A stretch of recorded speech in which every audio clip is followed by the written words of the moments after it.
love me so much more than I could ever know.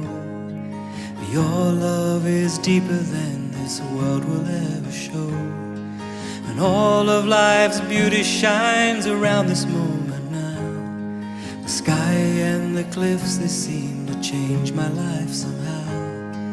And I will never be the same. Will never be the same. Whoa, I will never be the same. Never be the same ever again. Well, here I am waiting, Lord, my life is just for you. Please unfold all the plans that you would have me do. And if all the world's just a breath and nothing's here to stay, and all of the love we feel will save us anyway. And I will never be the same. Will never be the same. Whoa, I will never be the same.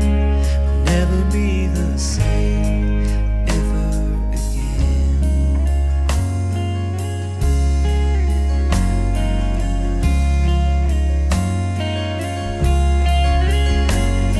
Da da da da da da.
Hello and welcome to SDAQ&A. I hope you had a great weekend. Today we are playing a rewatch of Season 2 as we get these Des Ford Glacier View episodes up onto the public platform here at YouTube and beyond. Sorry for the delay in starting this morning. There's always something, isn't there? Facebook is playing games, and while we're going live elsewhere, Facebook wouldn't cooperate.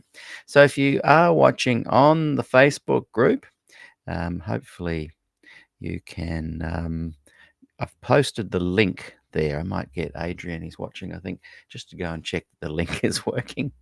And yeah. So yeah, welcome. And good to see everybody here in the comments there. Great. I hope you're enjoying life wherever you are, whatever time it is. And we're going to get started now with this interview with Dr. Rick Ferrét. And we'll be chatting about Glacier View, Des Ford. This was episode 18, season 2. So we're making our way through there. There's 86 altogether, and today and tomorrow we will do that. Some exciting news. Ron Kelly has agreed to come on the show, hopefully next week. Don McAdams also, Warren Trenchard will be coming, and I'm very much looking forward to that. But I was messaging Ron Kelly this morning, and my time, evening in the States, and yeah, he's sounds like a great guy, and I'm very much looking forward to having him on the show. One last thing before we start. This episode had some tech issues in the middle, and we had to stop and come back on. So I will have to have a break in about 50 minutes and put part 2 on. And I don't know how that's going to work, but we'll see what we can do. But anyway, here we are with Dr. Rick Ferrét, taking you back to 2020, around this time actually, 2020, 5 years ago. And I tell you what, as I've been watching these interviews, they are as refreshing as ever. It feels like we could be doing it live right now. And Rick, if you're watching, shoot me a message. Come and join us for a quick chat afterwards. Okay, crossing fingers everything works, and here we go. So those listening on the podcast, we're now going back in time. And those watching, yeah, also from 2025 back in time to 2020. Everyone, and welcome to another SDA Q&A podcast, and now also going live on our Facebook group, SDA Q&A. So those of you that are only listening to this for the first time on the podcast, you might want to go over and join our private group, the SDA Q&A private group, where you can watch the interviews live every week. At the moment, I think this week we'll have been doing 6. And we've been averaging about 4 a week, and then as ISO ends, we'll probably go back down to 1 or 2 a week, but there will be something live happening every week here in the group, so I'd love people to join. You can just search for us on Facebook. So my guest today is Rick Ferrét, Dr. Rick Ferrét. Can I call you Ricky? Richard. Richard. Yeah, Rick's good. Rick's good. Dr. Richard the First Ferrét. Yes. Hey, welcome to the show, Rick. It's good to have you here. Glad to be here, Pete. It's all good.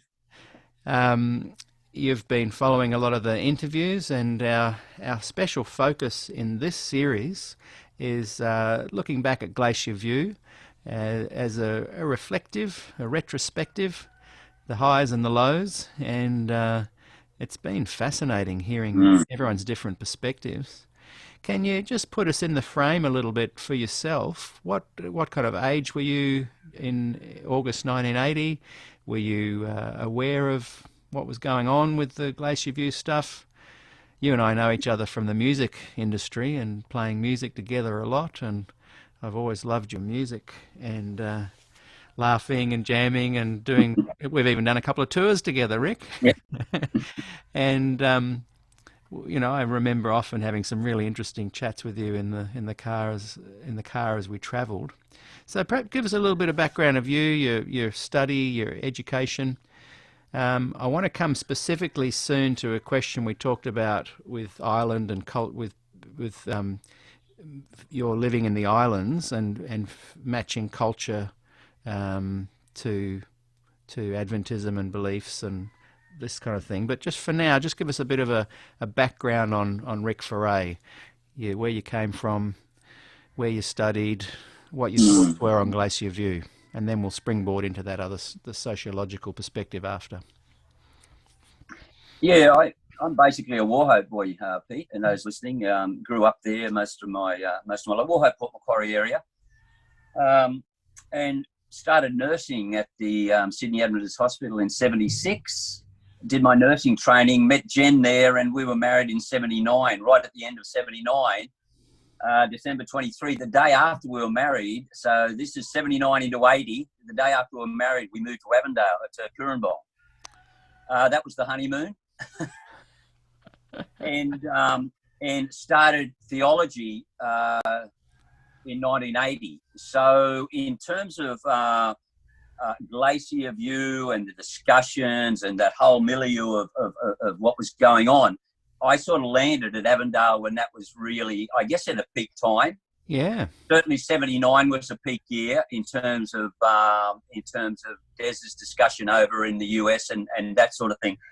But Pete, I've got to say, I was a little green under the ears theologically, and I think for me, I was trying to accommodate coming out of nursing into another career, starting marriage and all that. And it's sort of, there was some around college who were really grabbing stuff and talking about stuff, and it was sort of, I'm trying to get my head into essays and that. So in a way, it bypassed me until some years later when I picked up my research tools and started looking back at that in hindsight, in retrospect. So it was quite an amazing time. It was full on. I can remember it. Have you heard this? Have you heard that? You know, it was like, right. It was like you want to buy a watch? You know, it was all happening. And I think in hindsight, it probably wasn't a bad thing that I didn't log in totally and understand it, because I think it allowed things to settle and then me to unpack it a bit later. That's just my view. Yeah.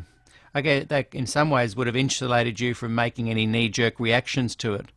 You're focusing on your new studies, new career, new marriage, hearing all the stuff going on. So it was in your field of vision, so to speak. But yeah, it didn't kind of impact you enough to go, well, I'm out of here, or I'm going to make this stance. That's a good way of looking at it. You were able to kind of let it settle and then unpack it later. So when you say later, you're talking about the 90s? Yeah, yes. In the mid-90s when I started a master's, but I do remember a number of my, it was just it was a friendly but a hostile context in a way. And when I think about some of my colleagues who I'm still very close friends with, who exited for a number of reasons, out of the class, out of theology, etc. And I think of the trauma and pain of that, and some would suggest, well, they just weren't tough enough, you know. I don't subscribe to that. I think there was a lot going on. And I also saw a couple of my lecturers leave, and they just had the most profound impact on my learning. That's still to this day. So very much so. Who were some of those lecturers? Well, the main one for me was Bernie Brinsmead. Right. Bernie took us into the Gospels, the life of John. And Pete, I still have you remember we didn't have computers then, it was handwritten notes. I still have my whole book of handwritten notes, nearly word for word. So I guess for me, that was a context that I couldn't understand. Those big discussions and torn relationships. And then we went into ministry, and a few years later we went into the island field, and all of these threads were starting to come a little bit undone for me in terms of what was going on. And I think Avondale may have been the start of those threads sort of unraveling, although I didn't understand it at the time. Does that make sense? Yeah, it does. Were you, so your years were 79 to 82, is that right? Your years at college? Are you still there? I think we might have... Are you still there, Rick? I think we might have lost Rick. Put your hand up if you can hear me, Rick. Not sure what's going on there. Sorry, viewers. We'll... Can you hear me, Rick? We can't hear you anymore. I can see you. Oh, there we go. We've got you back. Okay. Yeah, I don't know what happened there. Could you hear me talking still then? Yeah. Okay. Oh, that's good to know. If that happens again, I'll just tell you we can't hear you anymore. Okay. I hope it's not this mobile data thing, Pete. We just don't have the internet in the new estate, so Yeah. I'm running it off mobile. Yeah, that'll just mean that occasionally the bandwidth will get a bit overused in the area. Okay. That'll be right. We're at a good time of day for it. It shouldn't happen too often. Yeah. And we've got very patient viewers here. Yeah. They'll be fine. What I was wondering is, before I've got a question I want to ask you about culture and Christ. Yeah. To lead into some of what you kind of has become your life work in many ways. What you were there 79, 82? 80, 81. Took a year off, 82, 83, 84. Graduated. Yeah. Right.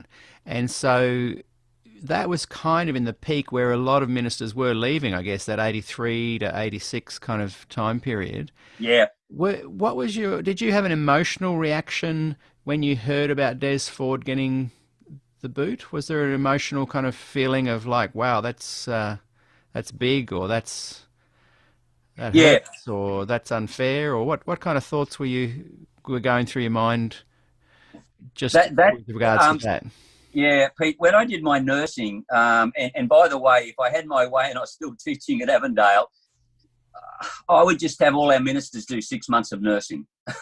I just think the moving from room to room and the different people you are nursing and the different experiences that they come from, it puts you in a position of having to relate very quickly into different environments. And I think nursing helped me understand that relationships are very important in health and in healing, particularly emotional healing, not just physical healing, but also spiritual and emotional. And when I saw these things happening, whilst I wasn't understanding the intricacies of the theology, I was experiencing the fallout emotionally of friends and situations, and I was struggling how that works. It was like, why do we shoot our wounded? And for me, I think I took that, I'm saying that in hindsight now. At the time, I'm not sure I had that together in that perspective, but certainly hindsight allows you to reflect on that. So that a few years later, when things happened in the island field, those same questions were being asked, and it just started to grow too big. And I wasn't getting answers until a little bit later when I started an MA, which we could probably talk about a bit later, that just opened my mind up to a lot of different things. Yeah. I want to come back a little bit to some of your friends leaving later. I want to talk about that a little bit later. But we've had a couple of texts between each other in the last week, and I think you phrased something really well that I wanted to kind of get you to unpack a bit more. Where you said to me it was your search in the islands to understand the mix of Christ and culture that stimulated your academic search. I thought that was a really interesting, would have been a very interesting moment for you. Yeah. And can you share some of your personal experiences there, and how that did start to form the narrative for your life, where you say it stimulated your academic Yeah, search. But I yeah, like that. I like that word, the mixed of Christ and culture. yeah. Some people will have read H. Richard Niebuhr's book, Christianity and Culture. Arthur Patrick put me in touch with that. It's a great read, but not for now. But Pete, maybe I could preface it very quickly. I don't want to take too much time with this. So whilst I'm explaining some of this, I see a presence of God through all this. It's not as if it's devoid of that, but that's probably why it made it such more of a struggle. If you can understand that, Interesting. It got to a point where I said, God, I'd rather you not. That would have been easier, I think, than God, I'll stick with you somehow through this. I mean, that became a big issue. But look, before we went to Pitcairn Island for 4 years, we were working in ministry in Gosford and Woy Woy churches, and I took a trip to Sydney. I was going to ride. I had a big 1100 Honda Super Boulder Door, beautiful bike, an ex-police bike, and it was raining, and so Jen said, "Why don't we go together in the old Ford XD?" So I'll abbreviate this. We went down. I had to see someone at the Sydney Adventist Hospital, but we parked in the Division parking lot. Some folk out there will know exactly what I'm talking about. Warunga Church on one side, the Division parking lot on the other. I took my son Anthony, which was probably the craziest thing to do because he was just absolute live wire at that stage. Little fella about, I don't know, 2. But Pete, I did what I did, and on the way back, I was in front of Warunga Church and stepped onto the road, and a voice said to me, "Rick, turn around and go into the Division and tell someone you want to do mission work." And I looked across at Jen and said, "What? I'm hearing things." So, and I was, but I just said, no. I got into the middle of Fox Valley Road and the voice spoke again. Go into the Division and tell someone you want to do mission work. And I'm starting to get a little bit scared at this moment. And I get to the other side on the Division side and the voice said, "Stop, stop, go into the Division." I waved at Jen. I said, "I don't know what's going on. I don't know what's going on." And I went into the Division office. As I walked through the door, Dr. Arthur Furch, the late Dr. Arthur Furch, who'd been one of my lecturers, said, "Rick, you look a bit strange. What's going on?" I said, "I don't know. A voice has told me I need to go and talk to someone about mission work." Well, he took me straight around to Vern Palm. It was Section 1, Section 2 in those days. I ended up in Pastor Vern Palmer's office. And Arthur said, "Vern, did you know that Rick and Jenny are nurses?" And he said, he's going through his database. No. So I'll cut it short. He said, "How interesting that Rick comes through right now." He said, "Half an hour ago, we had our 27th rejection of someone to go to Pitcairn Island. We didn't know Rick was a nurse, and to go to Pitcairn, the wife has to be a nurse at least. And we didn't have any of that data in here. And all of a sudden, Rick walks into the Division office and says, 'Hello, I want to do mission work.'" So, Pete, wind that forward now. We're on Pitcairn, and, we had a couple of major accidents out there. Yeah, there's some My daughter over the cliff and my wife went over the cliff after. Yeah. Big trauma. Massive trauma. And then we applied to go to Honduras. We wanted to do mission service in Honduras in 1980, 91, 92 at the end of Pitcairn. We did four years on Pitcairn. But the Division called us to Papua New Guinea. And while we're in Papua New Guinea, my son got burnt very badly in a fire. Mm. And I didn't realise what was going on in my experience at that time. But and excuse the words, but I called it, later on, I called it my Uncle Arthur Maxwell bedtime story experience. I'm just being face up honest with this. I was under the assumption, having to do 4 years of theology, I'd done it. But folks, this is where sometimes our theology and our experiences can get really in turmoil. I had the view that, God, you've called us out there, you'll look after us. And Pete, what really got me, what really tore me was, I was talking to God and saying, "God, you never asked me if my children could almost be killed or my wife could almost be killed. How could you do that?" And so I know some will say, "Rick, bad theology." But folks, that's the part of life. we navigate with our theology through it in our experiences together to make sense of life. And then when it happened to Anthony in Papua New Guinea, and we nearly lost him, and I was in Australia, and when Ashley fell over the cliff on Pitcairn, I was on the other side of the island. And you know what my thinking was? God, you're not there like I wasn't there as a father. Bang, bang, bang, bang. Wow. I think it was the deepest level I ever went to. When we finally came back home, and Anthony and Jen and Ashley and Bo, they came back on the plane, they got him out of Papua New Guinea, admitted Anthony to the Camper Downs Children's Hospital. I still remember standing there for hours debriding our son's skin, dead skin off his body. And when Ashley went over the cliff, it was seeing her die. And you just think, ooh. And so I think God speaks to us in a crisis, but I think he also speaks in the calm times also. But for me, it was just building up, building up, building up, building up. And in Papua New Guinea, I had a couple of experiences where villages, Adventist villages, were involved in some big wars, tribal wars, about 6-7 people killed. Wow.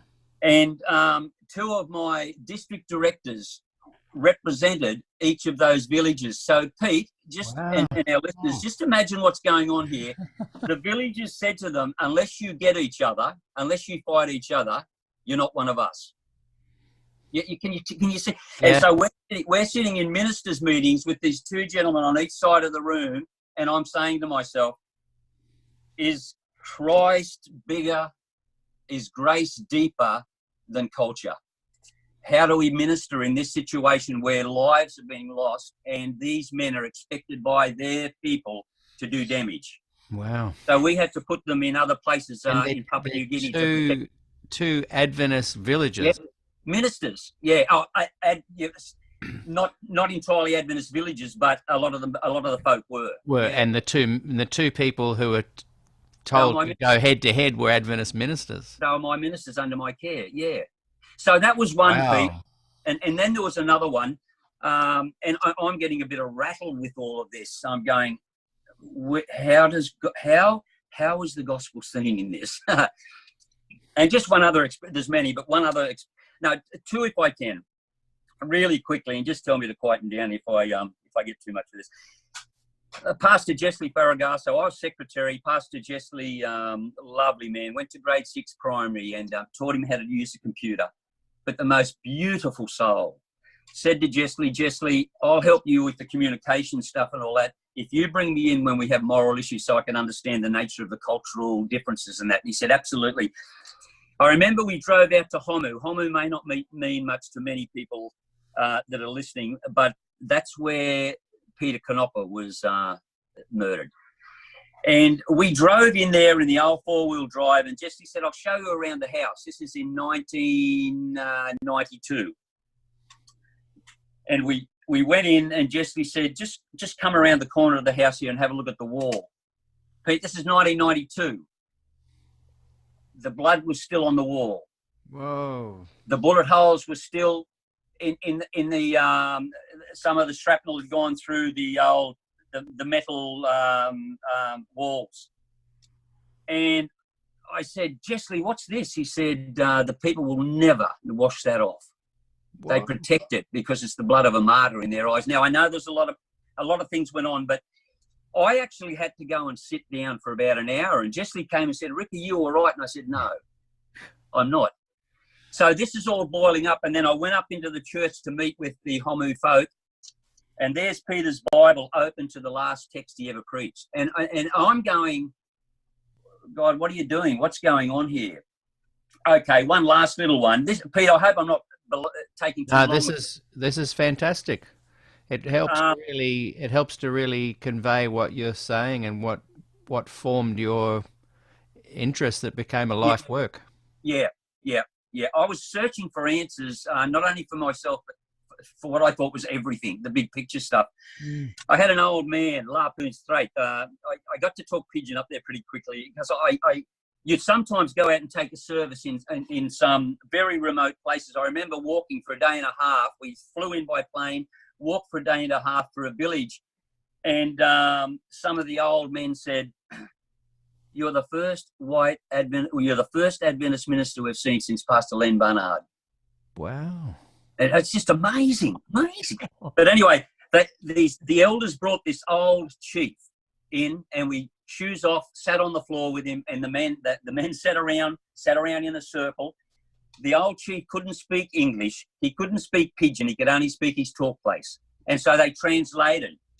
And they said, Pastor, our chief wants to become an Adventist and his whole village.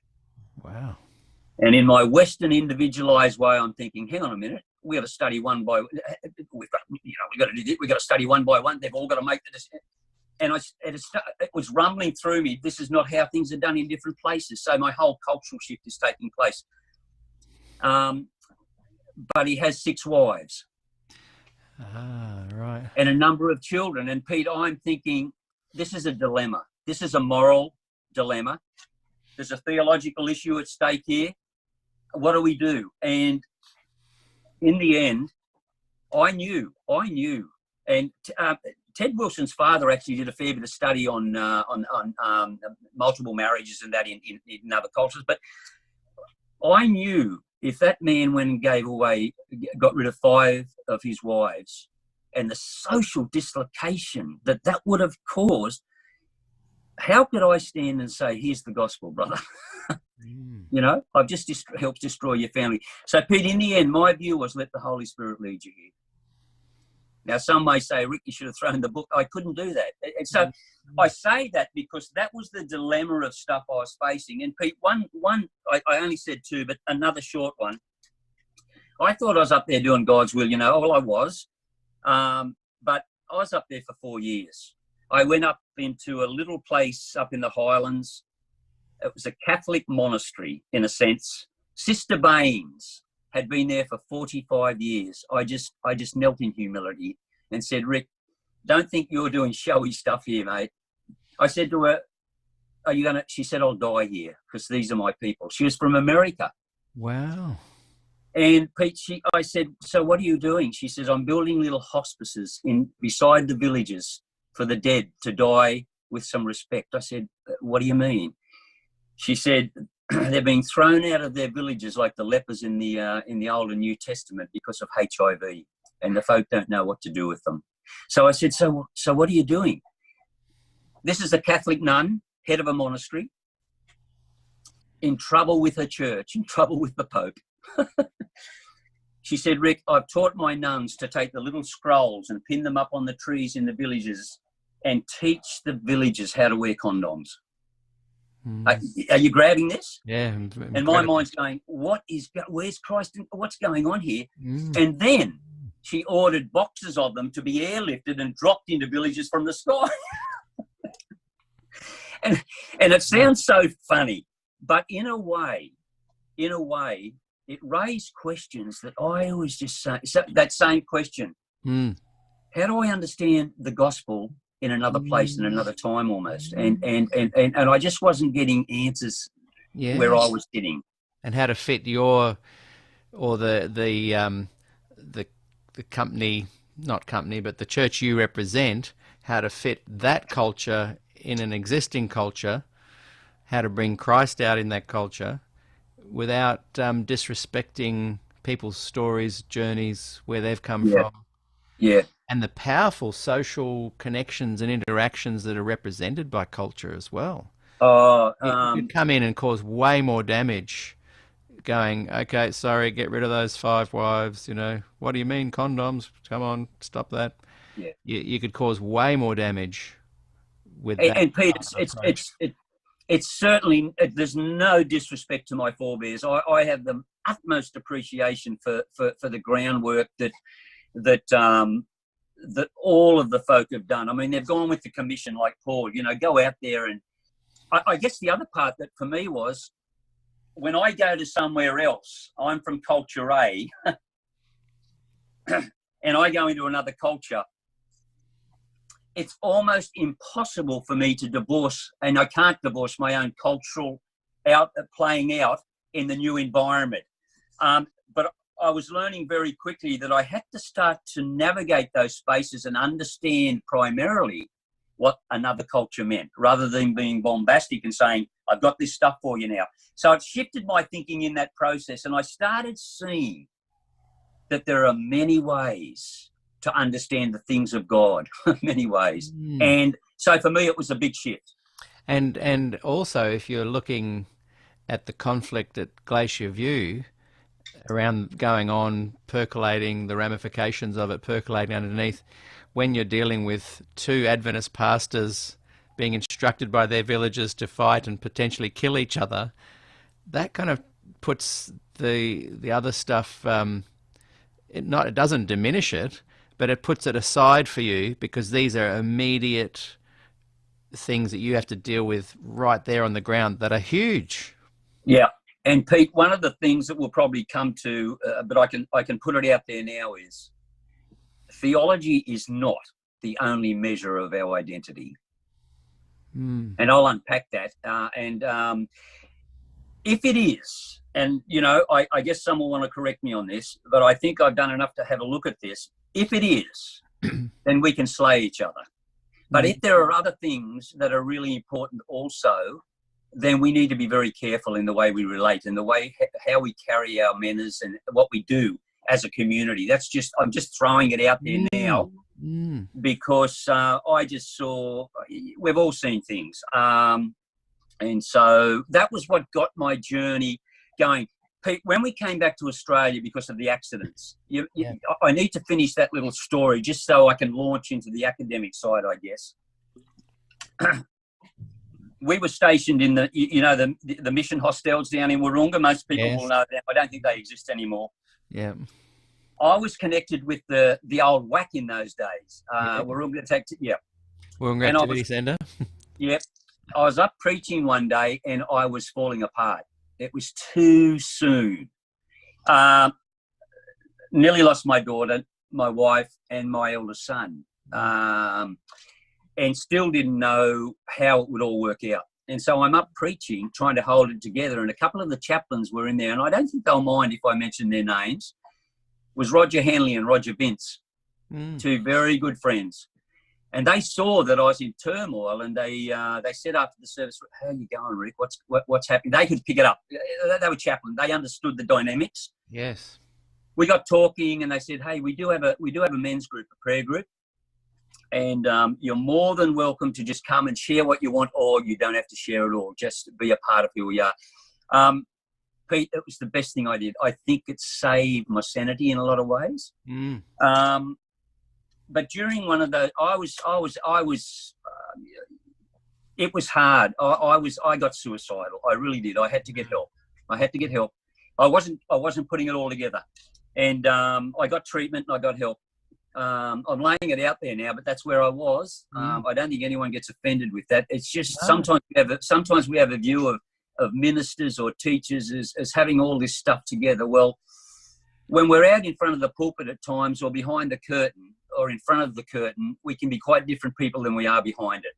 And so it's not that we're meaning to be double standard. It's just that we're trying to protect, but we need to live in our own skin. And I think. And you are dealing with huge things. Yeah.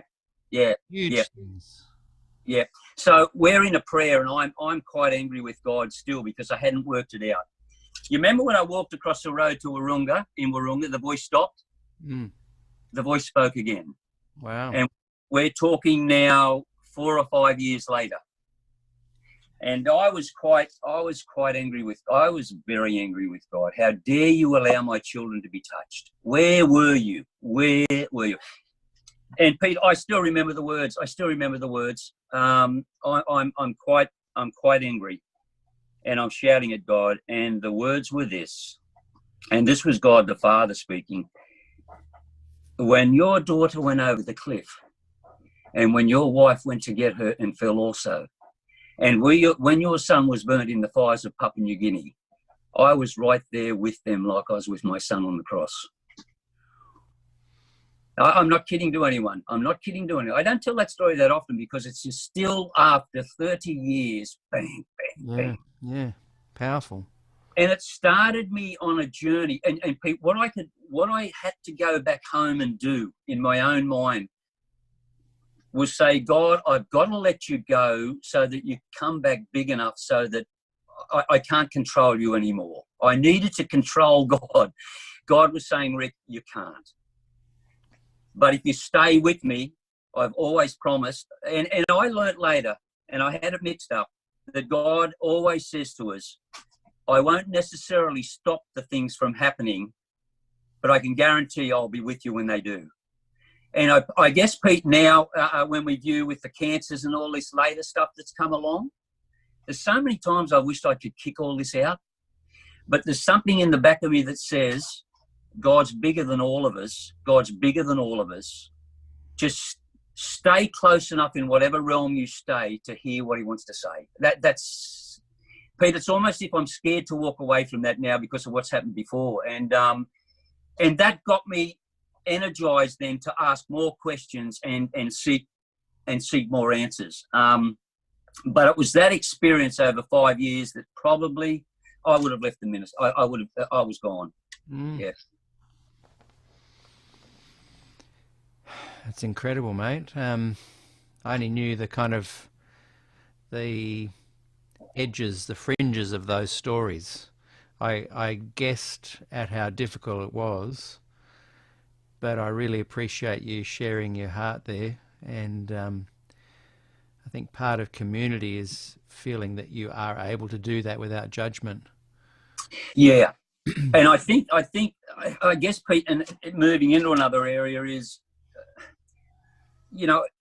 I really enjoy, it's like a sociology bulwark in the last few days. There's no layout on tomorrow. I've got to say I've appreciated all the ones I've been able to look at. And good friend Rob Wolfgram, really enjoyed that. It was Rob's research, Pete, that opened up some material for me to get a handle and push me further. It was Rob's masters. I might have mentioned it on a tweet the other day. Yes, yeah. And I would encourage people to read that sort of material.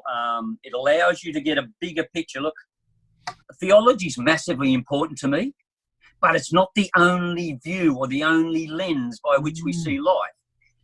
Psychology helps us as much as people don't like that. Anthropology is so important, sociology. And when we can get our creative minds together with theology right in there, but the other angles looking, people get scared and run from that. I don't, because we've got nothing to fear from that. Yeah.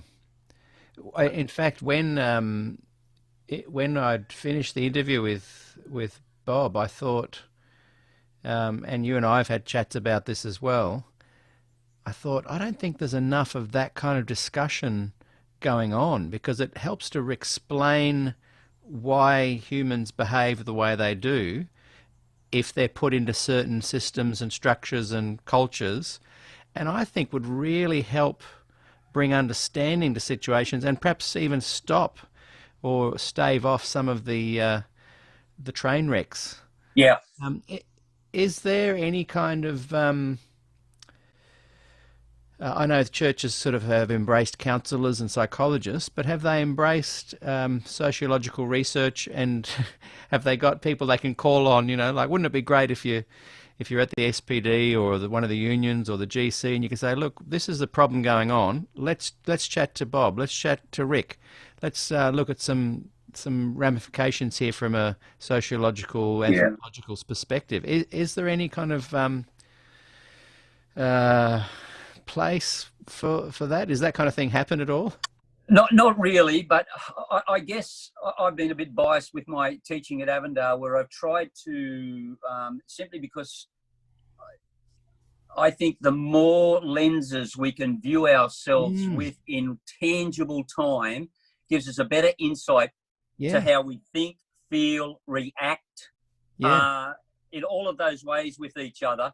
And Pete, I didn't understand the dynamics of organisation and the frailty of organisation and the craziness of organisation, but also the need for organisation until I went on this search. Yes.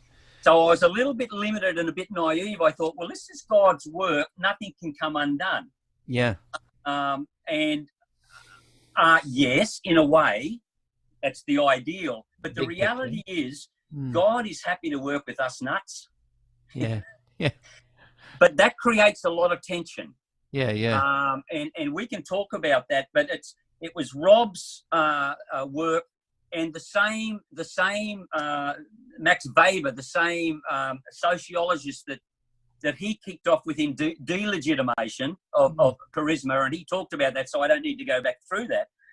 I went in another direction and looked at charismatic routinization, which is a big sociological word, which basically means what happens with the influence of a prophet when the prophet lays down their tools or is gone. Wow. So unpack that for us. Does charisma keep going, or is it handed on, or how does it happen? Yeah, tell us. That's fascinating. Yeah, well, the notion of charisma, we've all said it. We're not talking about a religious movement here like charismatic church. It's a sociological term. I mean, Pete, could you think of a musician that you would say, boy, that musician had charisma? Yeah, yeah.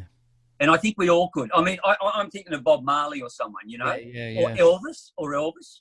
Yeah. Now, they're still human, but in the religious sense, a person who has charisma doesn't self-design it. It's given to them by community and the divine, but the community respects that. In Ellen White's case, what differentiated Ellen White from her husband James or from Joseph Bates, Ellen White was given dreams or visions, or however you want to coin that terminology. So when she spoke in terms of I saw, the people were taken into the divine realm. And she gained credibility through that. You get what I see? Yeah. See what I'm saying? That's the notion of charisma. Yep. But it can't last forever. So there's got to be more miracles, and it's just got to keep that edge. What often happens is the charisma is not diluted, but it's remanaged or refactored into institutions. Right. Now, let me explain that a bit, because, mate, there's books written on this, and I'm trying to just unpack it very quickly. Yeah. So, can you remember? Oh, you may not remember. Some folks. Ellen said to James, the Lord has showed me that we need to make a little publication to the little flock, a word to the little flock. I do remember that. That's a vision. Let's call it a vision. A little later, Ellen and James had been to the home on the hill, the health program. Didn't quite like the total thing. Ellen comes back and says, James, I think we need our own hospitals. Just hold that for a sec. Publishing, hospitals. A little bit later, James and others, I think we need to create our own educational institutions. Have you got where I'm going? Mm. Okay. As long as Ellen just held those up there, they were just dreams. Yeah. As soon as she said and brought them into the tangible, that is the you and me, yeah, concrete forms were started to be built. Oh, how do we do that? Structures started to be developed. So what do we end up with? Publishing houses, massive hospitals, massive schools. Mm. So that was her charisma being fed through the institutions. Mm. What that means is that from an Adventist perspective, I guess, the work of God through Ellen was then filtered through institutions in the human sphere. The divine was brought to the human, and then you had this massive tension. While it was still in her mind, it was creating stuff. Once it was put into forms, institutions and organisations, you had structures and forms being developed, and you needed them. You needed them to exist. Yeah. But here's the That's thing. when you get the politics and And they fight against each other. Yeah. If you go to the day of Pentecost, you remember how many were baptised in a day? And everyone's going, yeah, how good's that? Okay, that is wonderful. But as soon as someone says, what are we going to do with these people? Yeah. You have just created the first signs of structure and organisation. Well, what do we do with these 3,500 people? You get where I'm drifting here? Yeah. So a lot of my friends have said, Rick, the church is useless. Oh, I'm going to go and start a new one. I say, please come and tell me what you've done. You know why there's more than one Adventist church in a town? Because there's too much tension with one and they have to build another one. Yeah. Oftentimes. Yeah. That's been a bit facetious, but Pete, that's true. yeah, that's the point. Is that the institutions have to have. I probably can't find it now. For religious movements that want to exist beyond the first generation, they have to build institutions. They have to build forms and structures. The tragedy of that is that those forms and structures fight against the original charisma and creativity of what the original pioneers were thinking. And that has been our history, but not only ours, but every other movement I know of. And it creates these incredible tensions. What's built into that is creedal statements. Just tell me if I'm saying too much. No, it's great. When the Millerite call went out, come out of her, my Pete, come out of Babylon, that was the big call that basically separated people from their churches. Up until that, the Millerite movement could coexist with the Methodists or the Congregationalists. Then the dividing line was put in there. Okay, come out of her, my people. After the here's another one. You're getting me going now. I like it. It's good. This is great stuff. What does a person do? I read. Oh dear, I was thinking of his name. Cognitive dissonance. Festinger. Someone will help me. The theory of cognitive dissonance. What would we have done on October 25, 1844? At 1 minute past midnight. Yeah. You know what I'm saying? Yeah. All your eggs in one basket. Yeah. The Lord's coming. The Lord's coming. It's natural. It's natural to kind of try and work out cognitively what happened to allay dissonance, but ironically cause it. You've got it totally. And of course, much of the religious world and the rest of the world said, well, Festinger did. His first chapter was on the Millerite movement. Right. His introductory chapter was on the Millerite movement. Is basically his summation or conclusion was the Millerite movement to continue had to rationalize away their mistakes. Get it? Yes. Because all their eggs were broken. Yeah. Yeah. I sometimes wonder. And I'm just doing some research with Ellen White's notion of persecution, maltreatment to the Adventists during their journey. And Pete, I sometimes wonder in my own skin, coming from a minister and a teacher and administrator, I sometimes wonder, in some of our discussions, are we still psychologically suffering from the disappointment? It's almost as if we've got to say to God through our history, God, are we still okay? We made a big blue. I think that's a very fascinating and credible thing you're saying, because not only is Adventism unique, Adventism isn't unique in that these problems happen in all systems, but what gives it a little bit more energy to keep this momentum going as if it's back then is the constant thinking Jesus is coming any day. So it creates a sense psychologically where these systemic things keep playing out as if it just happened because he's coming very soon. I think you might have... So that's where I lose Rick again, but we're gonna we kept going, and I saved it as a different file, and I can only do this in real time. So you're gonna have to just bear with me, and again, it's great to see you all and see you all watching the program. And you'll see a bit of tech stuff coming up on the screen now as we go to part 2 of this very fascinating conversation. Rick pretty much looks at things from a anthropological, sociological perspective, and that really helps to kind of look at the things. I personally feel like it's okay to let go of systems and not try and save them sometimes. It's not rocket science living a life. We have wiring within us, God-given wiring that helps our conscience move to the fore. As humans, we are flawed and we do bad things, but I think there's a striving there to try and be honourable and better people, and I don't think there's anything wrong with letting go of systems. We don't have to keep big things going.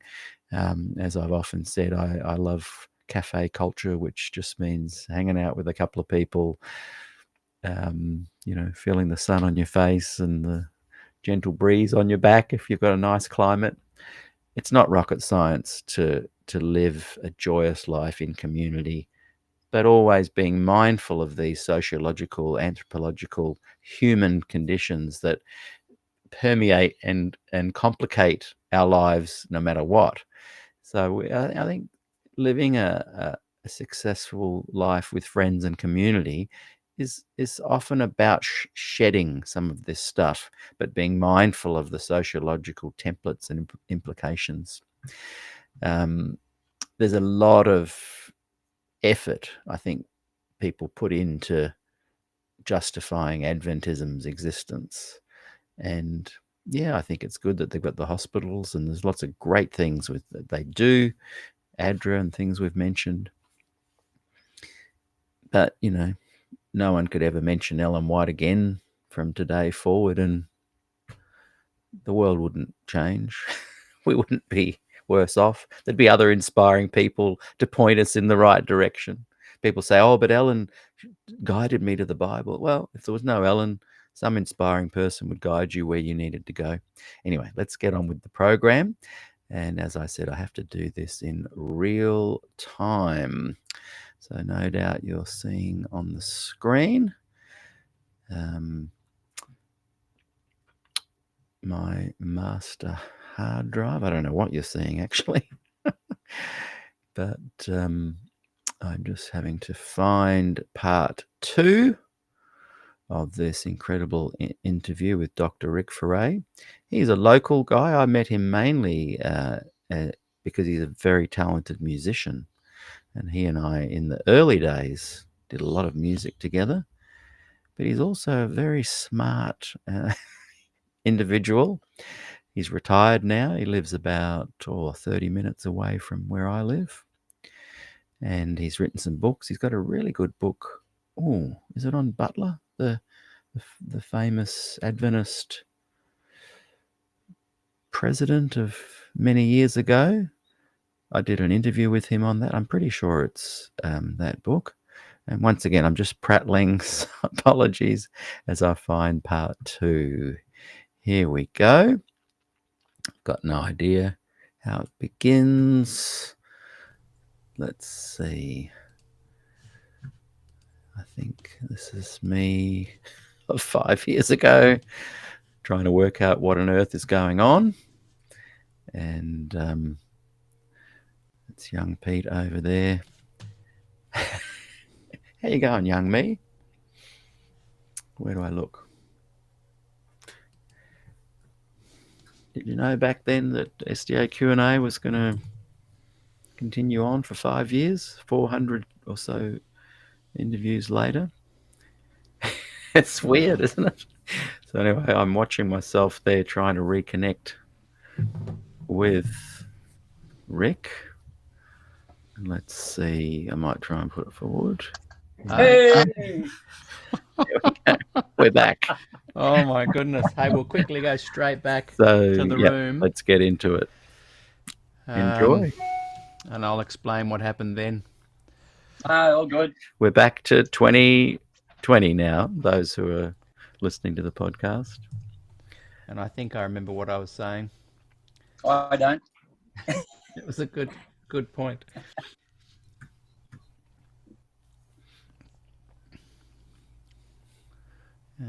Sorry about this.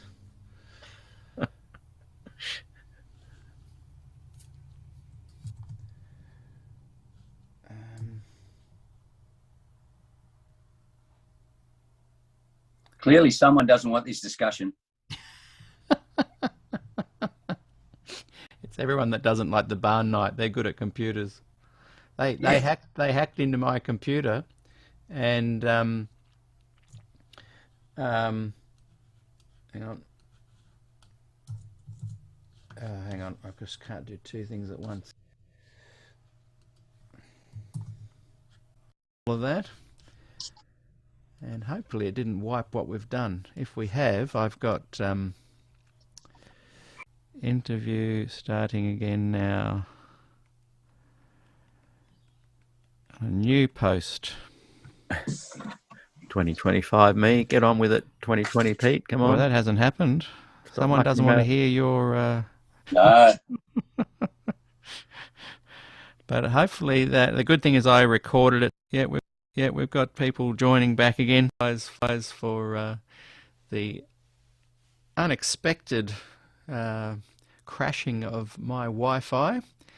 The power in my house off there, and we're going to get that momentum back. One thing that you were just finishing on there was that you wonder if we're still locked into this end time feeling of the disappointment is still there. And I was saying in reply to that, as a way to kind of validate what you're saying, is I think not only are we still there, but we're possibly still there because of this the mission, the teaching, the doctrine of the Christ coming very soon. So if we're constantly thinking that Jesus is coming very soon, then of course we will be stuck back in the great disappointment. And I think you were about to kind of talk about, because we're stuck there, we're stuck in the early stages of a sociological kind of system that's not breaking away and growing, perhaps. Yeah, look, for me, one of the challenges was this dual imperative, and if I use the word sectarian, it's not in a negative connotation. It's a sociological discussion.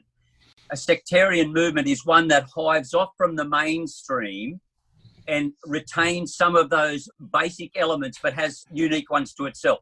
Right. If you look at a cultic movement, it has no relationship with the original. It's totally outside of that realm. So that's a really crude way of putting it. But so the dilemma for Adventism was they had this the dual paradigm or preach the imminent return of Jesus. Yeah. Yes. But at the same time, occupy till I come. Okay. And they have gone in parallel shape all the way through. Now, Adventism developed institutions on the basis of Ellen White's counsel to promote the proclamation of the imminent end of time. Pete, can I just share a couple of quotes here? Yeah. In 6 Testimonies 224, Ellen says, as our work has extended and institutions have multiplied, God's purpose in their establishment remains the same. The conditions of prosperity are unchanged. Come forward 100 and something years, and George Knight makes an interesting comment. There's a sense of there is a definite sense in which failure was built into the very success of the young denomination. That is, this is it. In order to preserve the message of the soon coming of Christ, institutions based on continuity and semi-permanence had to be erected so that the message would continue. You get the point? Right, yeah. Okay. And so they're continuing, but they're stuck. In the process, subtle and not so subtle transformations took place. By the end of the 19th century, many Adventists were saying, hang on, our pioneers wouldn't recognise us. Mm. Now, I don't see that as a bad thing. The challenge is that as Adventism is institutionalised, its roots have gone deep into society. What aggravates me a lot is we'll talk about a theology, but never talk about the deepness in society that our institutions have created. Yeah. Now, that creates a tension. So while we're wanting to preach the imminent Advent, we look as though we're doing pretty well down in the world anyway. Yeah. But here's the option. What other choice did we have? Either close down after the disappointment or bear with the tension. I've come to the conclusion I don't think we'll ever release ourselves from the tension, but we need a maturity in every generation to tackle the tension. I don't see us tackling the tension too well. And I think, and I would agree that that's probably what's going to happen, and in fact it's a natural thing, it happens in all systems, it would be a good thing. But if we could have a thread of understanding from a sociological perspective, then each new generation that comes to it doesn't have to kind of fall in love and embrace a certain aspect of Adventism only to have it challenged, torn down, told that it's wrong, and see another schism as if to them it's for the first time. Like we were talking before about the how wonderful it would be if we could have a sociological department officially running in every conference office, union and division and at the GC, because that would keep the thread of this understanding going on and take the shock horror, oh, this is happening. Yeah. Sorry, go ahead. Is it possible, because you're sort of saying, you know, if the church split, that the new lot would have these problems exactly the same before long. Yeah. Does Adventism have a unique kind of distinctive looping mechanism, though, that other systems eventually kind of fade out and just, like the tension within Adventism every 30 or 40 years seems to be quite gut-wrenching. Yeah. Whereas most other systems kind of just seem to gradually flow, ebb, adjust, grow, swing left to right. Ours is a loop, and I've seen the loop in my lifetime. So imagine people that are you know, generationally following this. What can be done to kind of break that loop? And does Adventism have a slightly worse situation, or does it manifest a slightly worse outcome than other systems from a sociological perspective? Yeah, one of the challenges, and it's still a hot debate at the moment, one of the challenges for sectarian movements is, do they maintain their sectarianism? We could talk about the Amish, different movements. How do they maintain their sectarianism in the face of, and the Seventh-day Adventist Church particularly has unique issues confronting it. How does a movement that preaches the imminent return for 100 or 200 years, and it's not the first to do that, it's been taught since the times of Christ, how does a movement continue to do that at the same time as have to exist in occupying? And does that also create this tension at a higher level than most? Yeah, and I call it an apocalyptic itch, like an apocalyptic itch. And what we often see is the Lord should have come by now, because we've preached it and we've preached it and we've preached it. And oftentimes we'll look back at ourselves and saying, God, we're not good enough, are we? You should have come by now. And so what we tend to do again is retreat into the theological realm and point fingers and say, who's to blame? Yeah. If we only had all this truth right, then it'd all be finished by now. And even Ellen White said that. Exactly. And that is another discussion at another time, that whole, I would love to talk about revelation inspiration stuff, and others would too and could. Yeah. But Pete, so Adventism is a premillennialist, apocalyptic, sectarian movement that has been diluted in the sense of its association with society. The biggest part of that dilution, and that doesn't mean, to me, dilution doesn't mean bad. The biggest interface of Adventism with society now is our medical and educational institutions, particularly our medical institutions. So it's really interesting. One argument is that Adventism is going through the medicalisation process, which really brings it into, when we first started out as a movement, I remember George Storr's writing, we will never have a creed. We will never have a creed. Why? As soon as we raise it up, we'll judge people by it. Well, what does a movement do in terms of longevity to say this is who we are? It's going to formulate, whatever the semantics we use, it's going to say this is what we believe. This is what we believe become concretized. They become forms, and then we have inquisitions, and those processes take place. Pete, my bottom line is, I argued when I did my research, was we cannot alone say theology is the only way we identify ourselves. What we do in this life we live in terms of our institutionalization and organization, is actually a big part of who we are. So I said our identity is formed by not only what we articulate, say we are, but what we incarnate, what we do. And those two are often in tension. So when I hear my church, which I love, saying, this is who we are in one realm, but not leaning across and saying, well, actually, we're in the other. And how does that work? Because that's harder stuff over there to deal with. So people will often retreat and say the church is not like it was. Yeah, okay. And let's go back to a golden era. Honestly, in my research, I've never found that era. No. If we understood what the pioneers went through, we would just kneel down and just say, God help us, because it wasn't an easy road by any shape or means. But for me, here's the challenge for me. Every generation has to be able to ignite its own flame. We live from the past. It's like she said, if we don't understand the past, where do we go in the present and the future? But we can't be constrained. And if I can read something to you, I think this might clarify it better than I could probably say it. I wrote this a few years ago.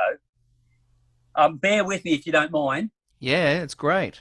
And what can you just hold up the cover of your book so we can just see the title and stuff? Oh, look at that picture, mate. Oh, it looks good. Yeah. And Pete, Pete, for any of our viewers, this is they're not producing it again now, so it's a few years old. Look, I'm happy for people to message me, and I'll send them electronic files of the book. That'd be great. That'd be fantastic. Yeah, fantastic. Pete, this summarises for me the situation, if I could. A chap by the name of Gustafsson summarised the continuous paradox of the religious institution. Am I coming through okay? Yes. Okay.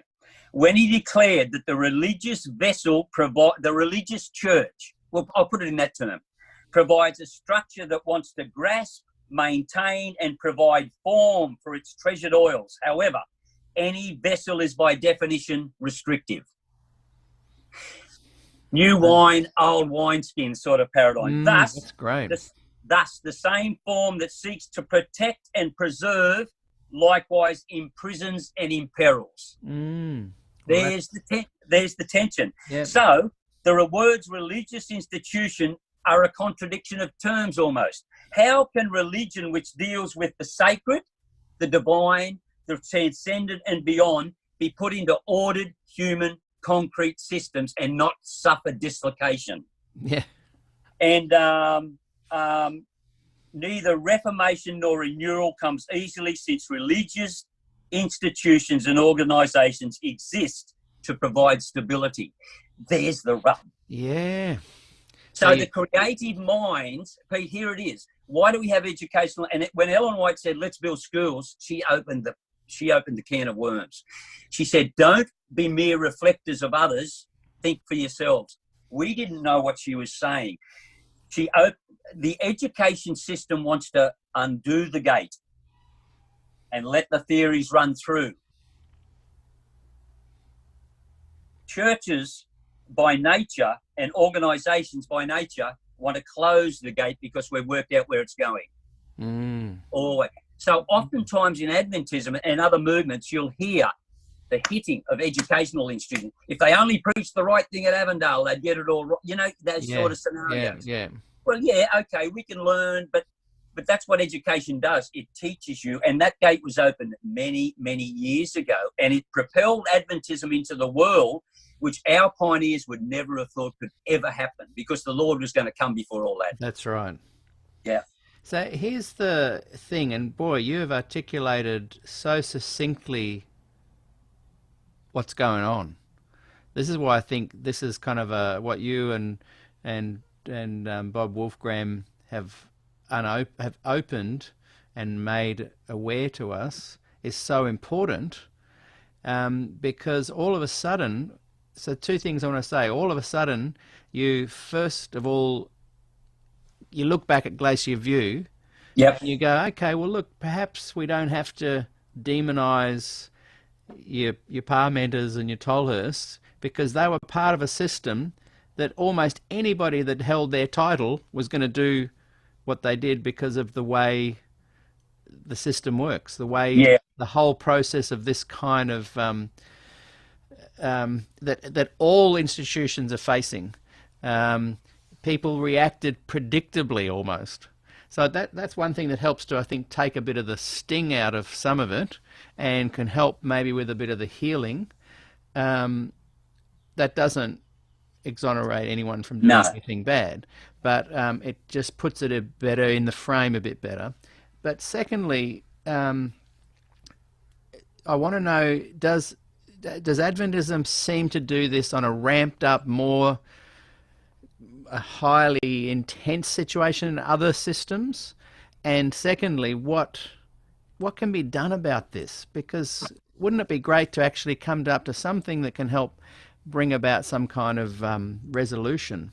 Yeah. Look, that paradox, Pete, will always be present in every system. In every system. And one of the things I learned was this is just where I landed, is I think it was that understanding that helped me stay within religion in total, because I was ready to opt out of all sorts of things, because I couldn't. And I just think I was led in. Look, sociology is not the end all and be all. It's just one of the disciplines that helps us understand. But it's a discipline that the church isn't looking at. No. They could use it as one tool that's not being used at all. Arthur Patrick, and I love that man. Just on another tangent, very briefly, Pete, there were three men in my life, and I call them mentors, even though we didn't spend a lot of time together. I certainly did with Arthur, because he helped supervise my doctoral work. Des Ford, Morris Venden, and Arthur Patrick. And to me, some of the finest Christian gentlemen experientially. They helped me see the gospel experientially. And I was looking at it theologically, and in a way, this is where Ellen sits for me, experience this stuff. So we will get into our little bun fights about a pure theology and lose ourselves in that process. So I'm about creating context, and there's so many times I think this will never work. And I think what you're doing here is helping a little bit of that process. Is I don't mind conflict, Pete. It's what we do with ourselves in that space. And I'm reminded of that term again that Ellen used, a loving and lovable Christian is some of the greatest evidences to God. Well, that is a theological discussion in its own right. So a loving and lovable Christian means we have the ability to sit down rather than tear up. So I want our young people to be able to dialogue in the world in which they have their being and look at where we've been, but talk about those things so they're constructive, and maybe they'll look at them quite differently than we will, and we can say we can walk with this. Yeah, exactly. So just what can be done, because so many people want what you're saying. There's so many people that want to go, yep, we accept that you have a different opinion, that I have a different opinion. Let's try and walk. Who's responsible for trying to at least try and create this? Well, Pete, for me, where does the responsibility lie?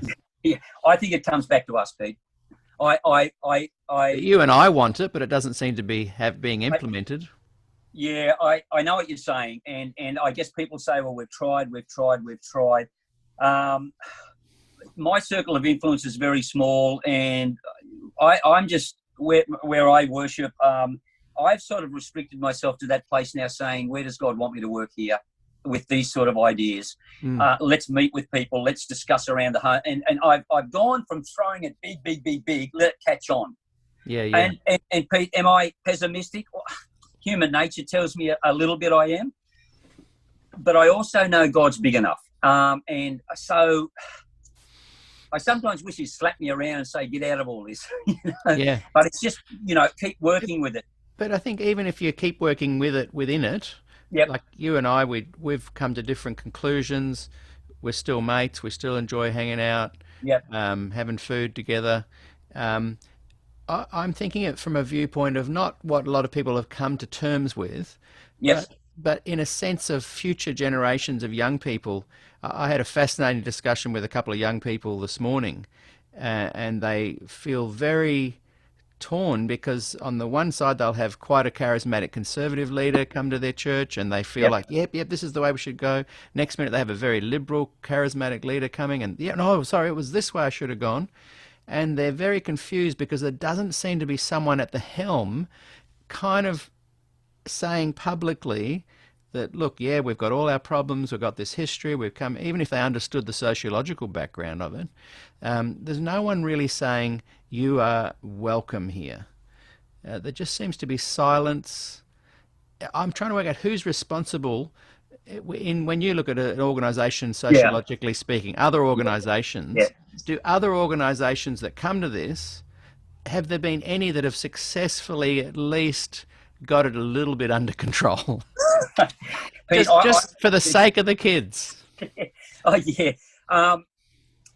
Pete, just let me hang on that one, but go back one prior to that if I can. When we talk about community, how valuable is community? A theology can move in its own realm and not need a society or an ecclesiology, a body to undergird it. It can just become strict theology. And we can argue about that all day and say that's what defines us. I don't believe that. None of us have found anything of value. Very few of us, I would argue, very few of us have ever stood up on a rock and said, I know it now.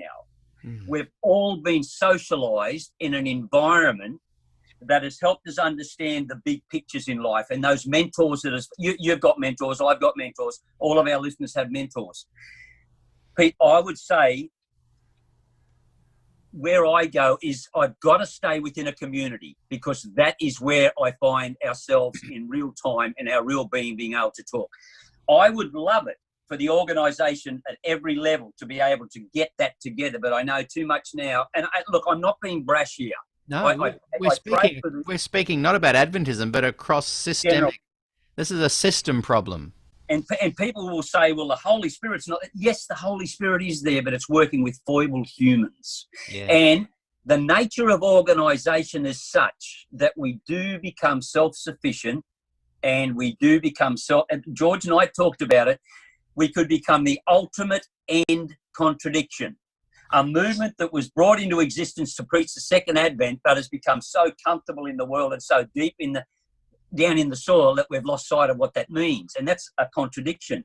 So, Pete, going back to the second part, we've just got to find the value of community. I don't know that when I was raised as a child, had some lovely sort of stuff happening, but it was never worked on how valuable is our religious community family in terms of who we are as a people. Now, my family can tolerate a fair few things. Let's do it with our church. Mm. You know, let's do it. Rick Rice, I don't know, I think most people would know Rick Rice. He wrote a book, and Rick was one of my examiners. Pete, that's another area. When we did our masters, it was with some great friends at the Gilbert Kansis, the Mel Lemkes, the Nick, the youth director names, and plenty of names. Nick Ross. Nick, yeah. Neil Thompson, it just goes on. Bronnie was there. There was just a number of us involved in that. And Barry Gain got that together with the Glacier School of Religion faculty. This was a turning point in my whole life. Mm. I was working in Papua New Guinea. I was struggling with this stuff. Christ culture. We sat and listened to the likes of the late Bailey Gillespie, Dr. Richard Rice, Professor Rice, Paul Landers, John Jones. And we would go home when we're staying in the dorms down here at Avondale. You know, we're mature people out there in ministry, and we would just get together and say, these guys are opening something that we haven't understood before in a graciousness. Mm. A graciousness.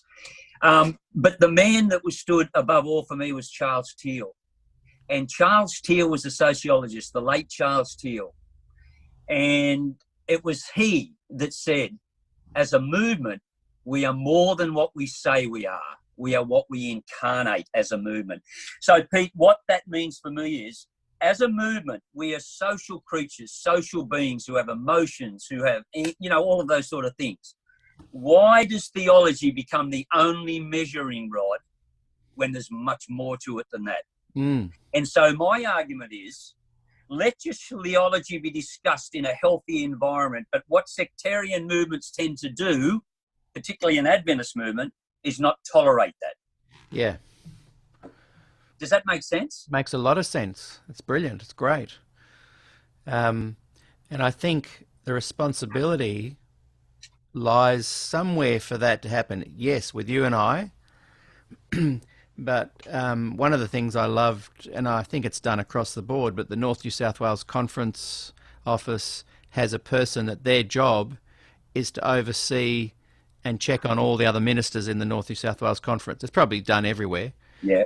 And I remember thinking, wouldn't that be great if they had another person there that looked after all the musicians all around the conference office, or someone that looked after all the, like, find all your little subgroups and little communities. Because what I'm seeing happening now is what happened to my generation. I wasn't quite a baby boomer, but I wasn't quite the Gen X, I think, were the ones younger than me. We literally were let through the gap. I'm not complaining, not a victim. I ended up getting up and doing everything I possibly could to make my life as good as it was. But we literally were a small but ignored generation.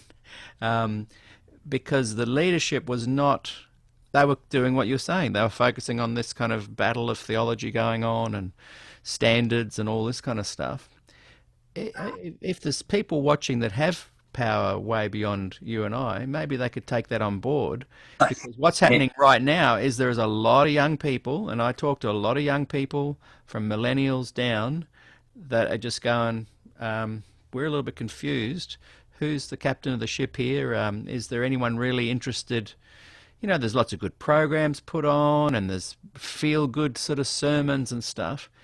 But that model of the minister, a person in the conference looking after all the ministers, I think that'd be a vital thing to include, with keeping in mind of all the other little subcultural groups in there as well. There needs to be some shepherding going on in the Adventist Church to look after the people that fall through the cracks.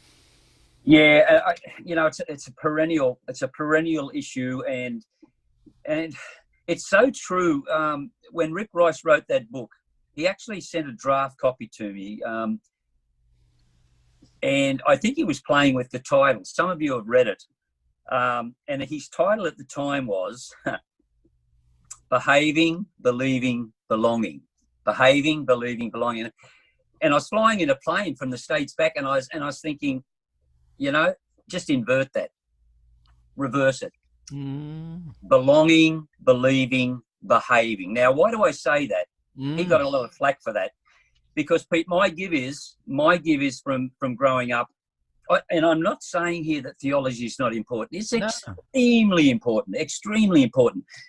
But the way we understand our theology that sticks is in a healthy context where we can discuss it and we are socialized in. This is my words. We are socialized into an understanding of God and the divine. I don't know anyone in the last how many years has just sat down and read scripture that's my picture of God and no one else told me about it. Yeah. We're all structured that way. So when you sit down with people and you say, what's really important when you're a young kid? Oh, I remember Joe. I can't remember the sermon that said the Trinity, and that's very important. But I remember Joe that was the glue that helped me understand the Trinity a little bit later. You know what I'm saying? So I guess I'm speaking, we all know this, but where do I want to sit my energy? Just exactly as you've said, it's community. It's community, and the community is bleeding. Yeah. And it's just saying you get your theology straight is not the way out, because we have to experience our theology. Yeah. And when you experience it, you may come back to God and say, God, this may not be working for me at the moment. Mm. I have a lot of friends who don't fit into a straight Adventism, if you know what I mean. Yeah. Oh, I do know what you mean. And Pete, on the one hand, I've got scripture here. There's another little red book over there, and I'm not being facetious, because I'm really stuck. And here I've got people that I'm standing with at dinner with my arms around, saying, "How you doing?" Mm. Now I want to let them see a picture of God. Yeah, I'm grappling with some of this stuff, but I will not let or tolerate myself to let the grapples to oversee the humanity that I want to be with. Does that make sense at all? Yeah. And to me, that is the struggle we have. I don't mind ambiguity at all. I do not want a church that can't tolerate it. But look, I don't want to sound negative with that, because I'm a part of it, and I'm pushing for people to engage. And what you're doing here is engaging from different positions. I'm looking for emotionally healthy places. Mm. And I think, you talk about your journey and the kids and that, Pete, that's what we want to see, is emotionally healthy churches that are allowed to do this. Yeah.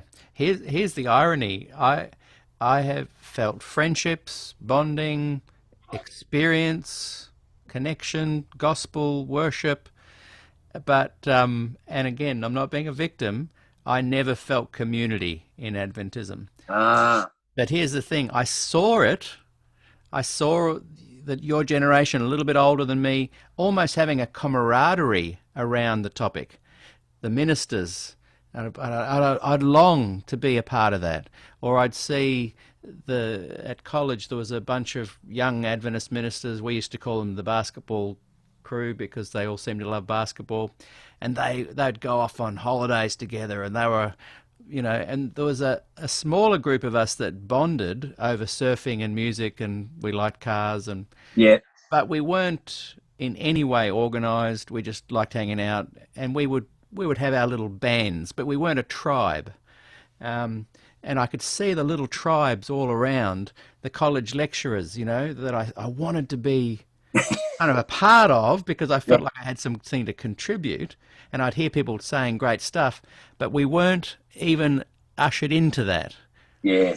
We could almost hear them having great conversations down in the lecture theatre there, what is it, E17 or something, and we'd walk in, and I could just feel like maybe that was a community and a tribe, but I wasn't really welcomed into it. Not because they were being mean. I think from a sociological perspective, and so I kind of really found my tribe elsewhere. My tribe became, the music nation kind of thing. And it was a secular community. And I would enjoy weekends having experiences and having friendships and bonding. But I was never really welcomed in. And here's the irony I was a long way about coming to. I've never felt community until the last few weeks with what we're doing here with SDAQ&A, where all of a sudden I feel welcomed into a group that was talking about this stuff and had camaraderie over it. And they were the ones telling me what to leave, but not including me. They were saying, don't leave, hang in there. They'd wheel me out to do something controversial and then say, good on you, hang in there. But they weren't welcoming me into that community. And so I created my own little band, literally traveling around, and very much enjoying fellowship, very much enjoying connections. But there's something organic happening even in this group, which is full of atheists, conservative people, liberal people, where for the first time in my life, I've felt community. Yeah. And Pete, it's both psychological and sociological here. And at times it hits the theological. When I think about your contribution to a lot of people, so I think that the Yarra tribe. Mm.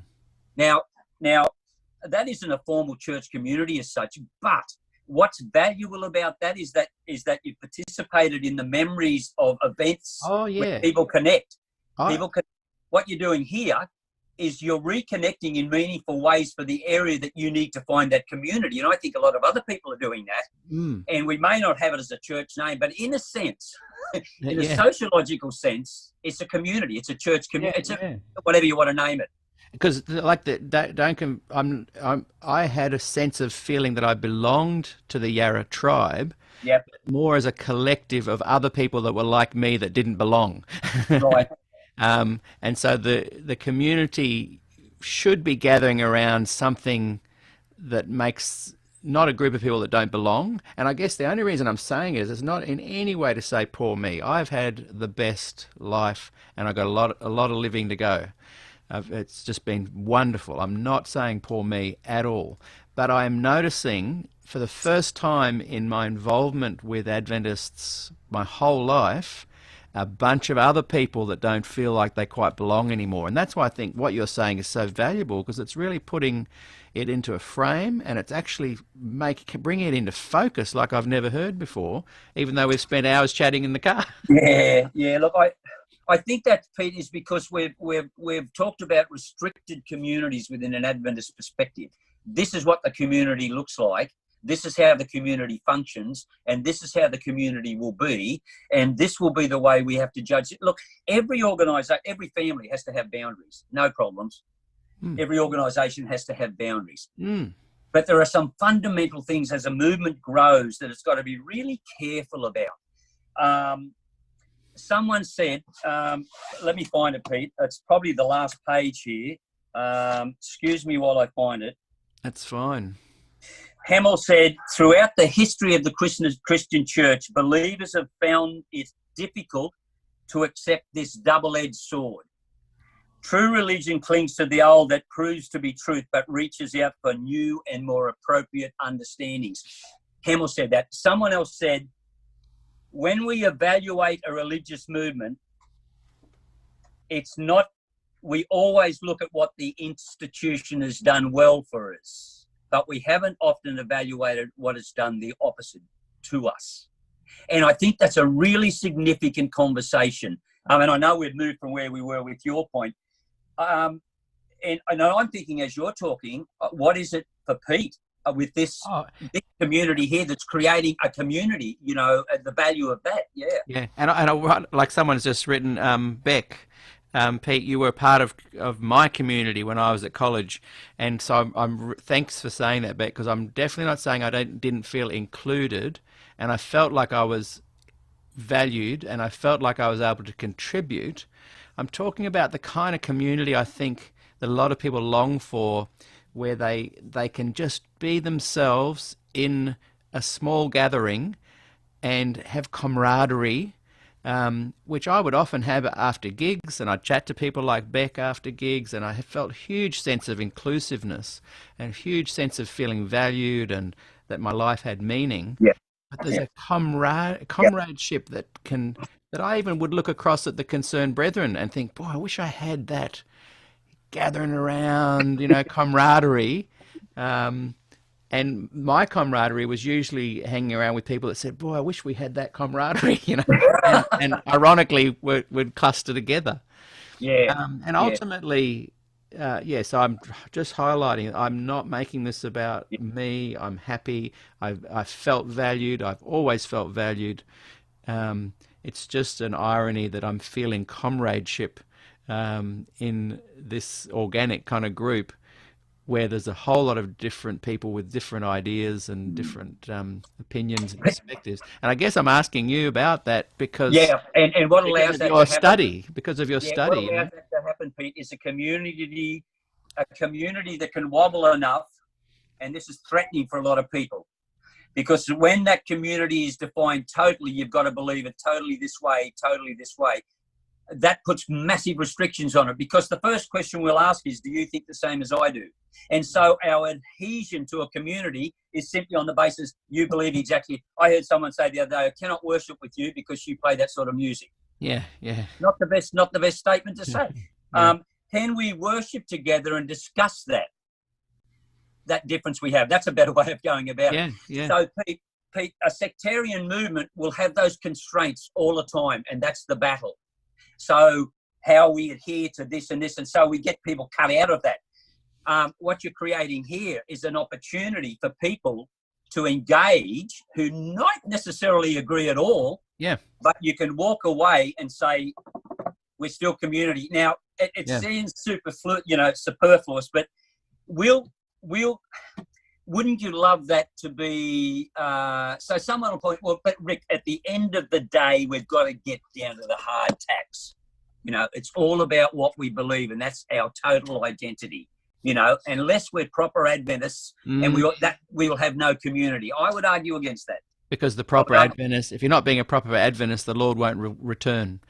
And I think that creates a fair few jitters. And folks out there listening, please understand me. After ministry for 30-something years, it's not having a hit. It's some of the struggles I have. Is what is it that allows us to sit together in fellowship and hear each other, and walk away with differences, but come back emotionally healthy and can continue to do it despite those differences. And Pete, we have struggled as a church ever since our inception with those sort of things. And if that happens at a hierarchical level and is mandated, you've got the creativeness against the forms and the structures. Boom, boom, boom. We've never done it that way. Can we try, and on it goes. So you look for communities where you think that might happen. You know what usually happens? Sounds bad here. I'll go out and start another church. Yeah.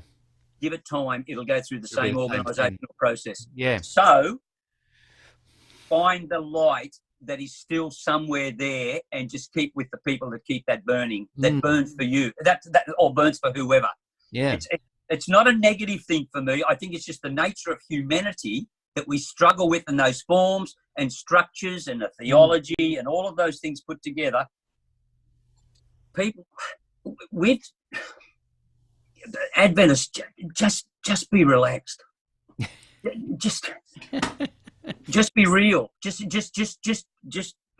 get in there and meet with people and be. And Pete, since we've moved, can I share this? Since we've moved into a new environment, we have no of our Adventist family folk anywhere around close by, and we're a part of communities. And please understand me, I'm not. No, I get you. It's quite the opposite. It's in a way, we have made so many friends now because of the music scene and the radio scene and this sort of thing. And I'm saying, Lord, what does one say? And the Lord keeps just coming back, be safe in me and just be. Now, that sounds like, cliche stuff. But Pete, I'm trying to get it back to basic basic thoughts. Yeah. And you know what's really interesting is people will come and say, have you got a bit of time? I know you're thinking some stuff. Can we have a yarn about this? And I'm saying, I'm reevaluating what salt is, what leaven is. Pete, I'm not sure that that's going in the direction we want. Will we ever get to that stage as I guess, how do we handle it? I want it to be. It's a funny thing, isn't it? Because we both would love to see these kind of advances for the benefit of the Adventist flock. When I was first starting my Facebook page now, it was very much a group that I wanted to focus on the positive things of Adventism. I was still an Adventist at that time, and I would gather together with what I called my think tank, a handful of people that we would just chat at the local takeaway, and they would say, well, where do you want this to go, and what do you want this to be? And I said, we're already there. We're having lunch together, and we're enjoying each other's company. To me, if that's as big as Now ever got, I'd be happy. And I kind of see, in some ways, my role here with SDAQ&A is more of a facilitator. I don't like the idea of leaders. I don't like the idea of a creed or that we should be gathering around. But what's happening inadvertently, not planned, organically, is that we are sitting around and hearing each other's stories. And there's a way greater sense of acceptance and non-judgment than I thought. When I was doing the podcast earlier, prior to this kind of new format where we're looking at a more controversial era, ironically, there is less flack and more healing and understanding and support because we're actually spending time listening to each other and sharing our stories. So I'd rather People, gather around people's stories and have lunch after than say, let's try and define a belief we all have to gather around. it's through our story that we make the understanding. And I think we've lost the art of telling our stories a lot of the times, or we want to correct someone in their story. Pete, it would be interesting if this process that you're doing here, SDAQ&A, continued, and hopefully it will, just how it might navigate in terms of the sociological discussion. Exactly. You're going to be going, no. Yeah, I didn't say that. Oh no, but in season 1, episode 13, you were talking and you said that. Yeah. So I raised that question with Charles Teal, who just one of the Professor Charles Teal, sociologist at La Sierra, and he said, Rick, I don't think we'll ever get away from the paradox within an Adventist context. We've got to live and exist within the paradox. But he said, our maturity and health will be seen how we react and act through that process. And Pete, what I'm seeing in the church at the moment is a fair few of those things, and it's a pretty torn up sort of a whole world we live in, and people are reacting with fear and all sorts of processes. Let's not be pushed by that, but find a place where we can sit with each other. Pete, what I would love to see with your program is somewhere in there. I guess there may be people who have a totally different view than what we're expressing here, and to see. I wonder what their would we cater for that, and just how would we react to that? In the podcasts before these online live ones happened, there was a even amount of both people presenting, but for some reason, as soon as we've gone visual with the video as well as the podcast, the people are going, no, this is more from a liberal perspective, so we don't want to engage. Okay. I've invited an equal amount of people from a more conservative realm to speak, and they won't. And I'm saying now, if you're watching and you think, great, Des Ford should have been kicked out, I want to hear your story. I'm not going to actually even try and say you're wrong. In fact, I'm more frustrated with liberals than I am with conservatives. Let me just get a book. Yeah. And while you're getting your book, can you still hear me back there? Yeah, I've got it. If this became the Emotionally Healthy Church, who's that by? Oh, look, that's by Peter Cicero, but there's a number of books around it. But Pete, if folk, sorry for cutting you off, Pete. No. I'm the one. I tend to do the cutting off. I apologise. I think if people are really interested in this area, possibly we're speaking sociologically now. Probably the best book written in the last 5 decades is Bull and Lockhart's Seeking the Sanctuary. That is a sociological analysis primarily of the Adventist journey, seeking the sanctuary. But you've got books like this one. Sorry, mate, I'm back and forth. No, it's good. Look, The Silent Church by Žarko Plantak. The Silent Church, Human Rights and Adventist Social Ethics. And Pearson's Millennial Dreams and Moral Dilemmas. But if people are interested, just message me and I'll send them stuff that they can read this stuff.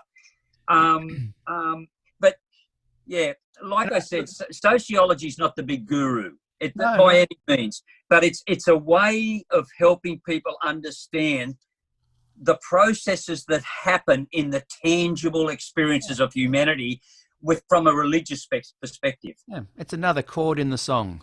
Exactly. Yep. And it could be a flat minor. E7 sharp 9.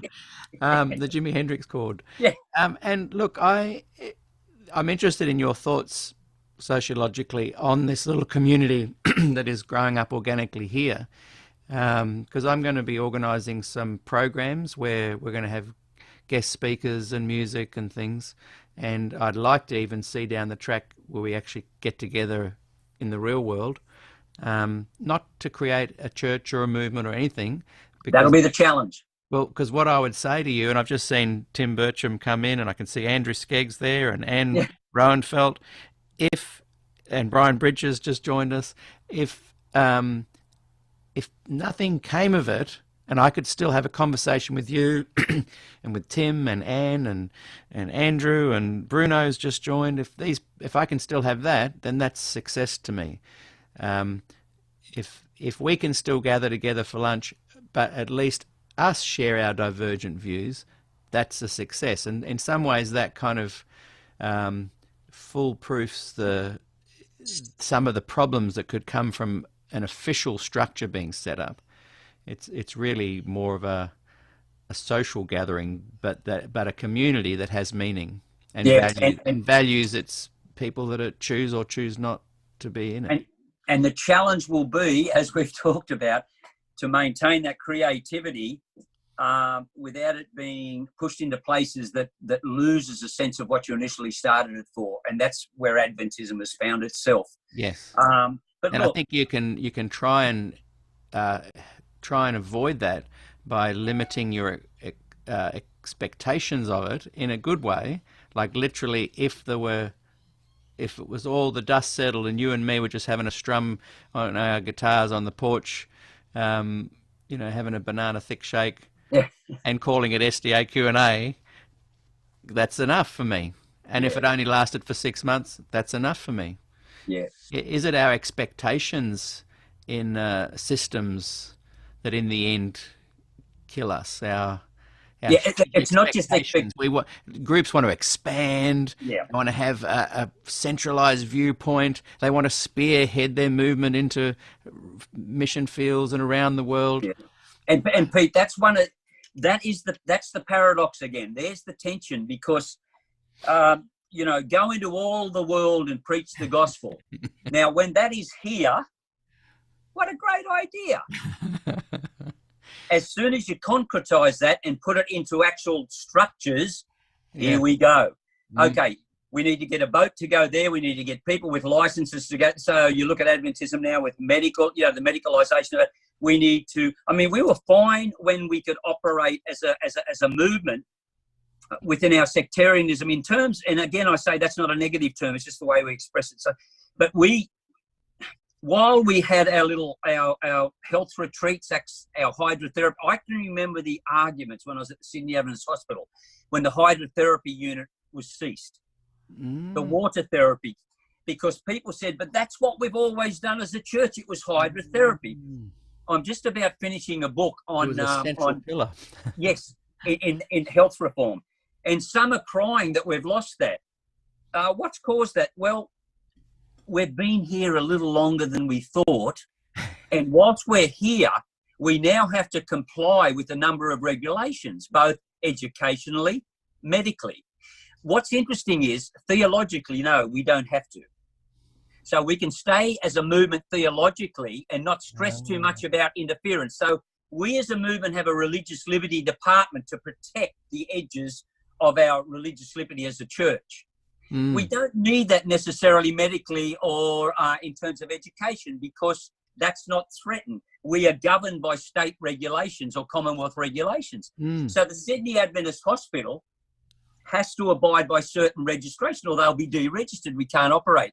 So back in the 19th century, when the state boards in America started we want doctors who haven't been trained for 3 weeks. We want them to go through a proper course. What was the option for Adventism? And Ellen White led in this. She said, we need to get people trained properly. So in other words, Pete, she understood that tension. Yeah. All along she was saying, don't lose who you are in the process, but you've got to live with that reality. I'm hearing from some people, let's go back to that days and you can't. No. And you can't go back and live that. So she traversed that dynamic.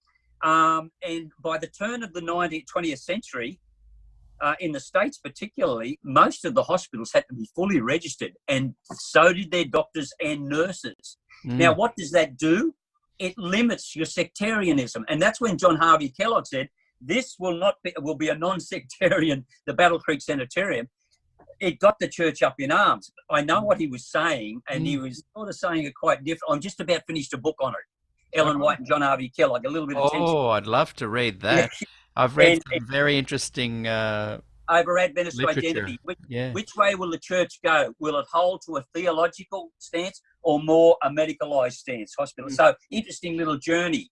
But they're the tensions. And so I don't get up and go bang, bang. And I just think, what can we do as a community to allow ourselves to be lubricated enough to keep moving?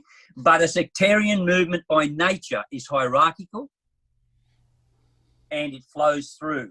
And that's where the tensions come. That's just my give on it. No, that's a very good insight. Very good. Very revealing, actually. Puts things into perspective. Ellen White kind of had these visions and created these dreams, thinking we're only going to have a few weeks anyway. But she then had a really good way of balancing the two also. So she'd create this kind of problem, but then she spent her time having to deal with it for her whole life. And people don't realise that. And she understood those issues. You know, I've spent most of my adult life researching her works, and most people don't really. You know, she wrote so many letters to John Harvey Kellogg that she never sent to him. Oh, really? Yeah. Because he was like a son to her, and she loved him. Yeah. She agonised about this, but she understood the dilemma, and she tried to keep a purpose right through that. The great controversy theme, which wasn't original with her, it was Joseph Bates kicked that off, but she kept that rolling, and she understood those tensions quite severely. And what I found with my research is that it was John Harvey Kellogg often that came and put a scientific basis for the visions that she had. It's fascinating sort of discovery. Ellen was saying we need a scientific basis to undergird what I'm saying that's coming from, you know, from God. And there was this mixture going on. But Peter, I think, look, talking about Ellen, I just wish we had more time. What we need maybe sometime is just let's have a little get together, a group, sit down and just talk this stuff and discuss some of these issues again and broader. But one of the things another topic for future too, because the hermeneutics, Glacier View, we're going to do other topics. Yeah, hermeneutics, revelation, and inspiration. Just incredible. You know, still a bit of a problem. What I see. You know, we've had, what do you do when your prophet dies? That was the big challenge one of the big challenges straight after Ellen White passed. The 1919 conference. We don't have the voice. We don't have the voice. And this little movement had to sort of make its way. Part of the problem we had was, let's keep her voice going. And we shared, now we have all her writings out there for everyone to see. But we made all these compilations. So anyone could just go and find a piece of information without knowing without contextualizing it. And I've sometimes seen in my ministry that creates immature Christians. We'll just pull it out of nowhere and use that as a statement that we need to have, rather than go and do the hard work. So I think that's a whole other discussion, Pete, that we could. How does a movement without its mother continue to traverse a postmodern environment? Yeah. Well, let's do that. No. Not right now. I mean, let's do that down the track. No, we're going way over your time, but with just to the political. So I'm drawing some parallels to the Neil Wilson era Glacier View, and the Ted Wilson era and the compliance document. Yep. The effect on what's about to happen next is pre-Glacier View again.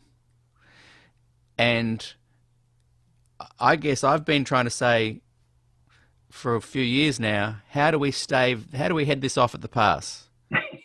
And people have been saying, nah, it's fine, it's going to change, no. And then we see the no vote, then we see the compliance document have teeth, then we see the 6 warnings of the unions, and still people are going, it's going to be no worries.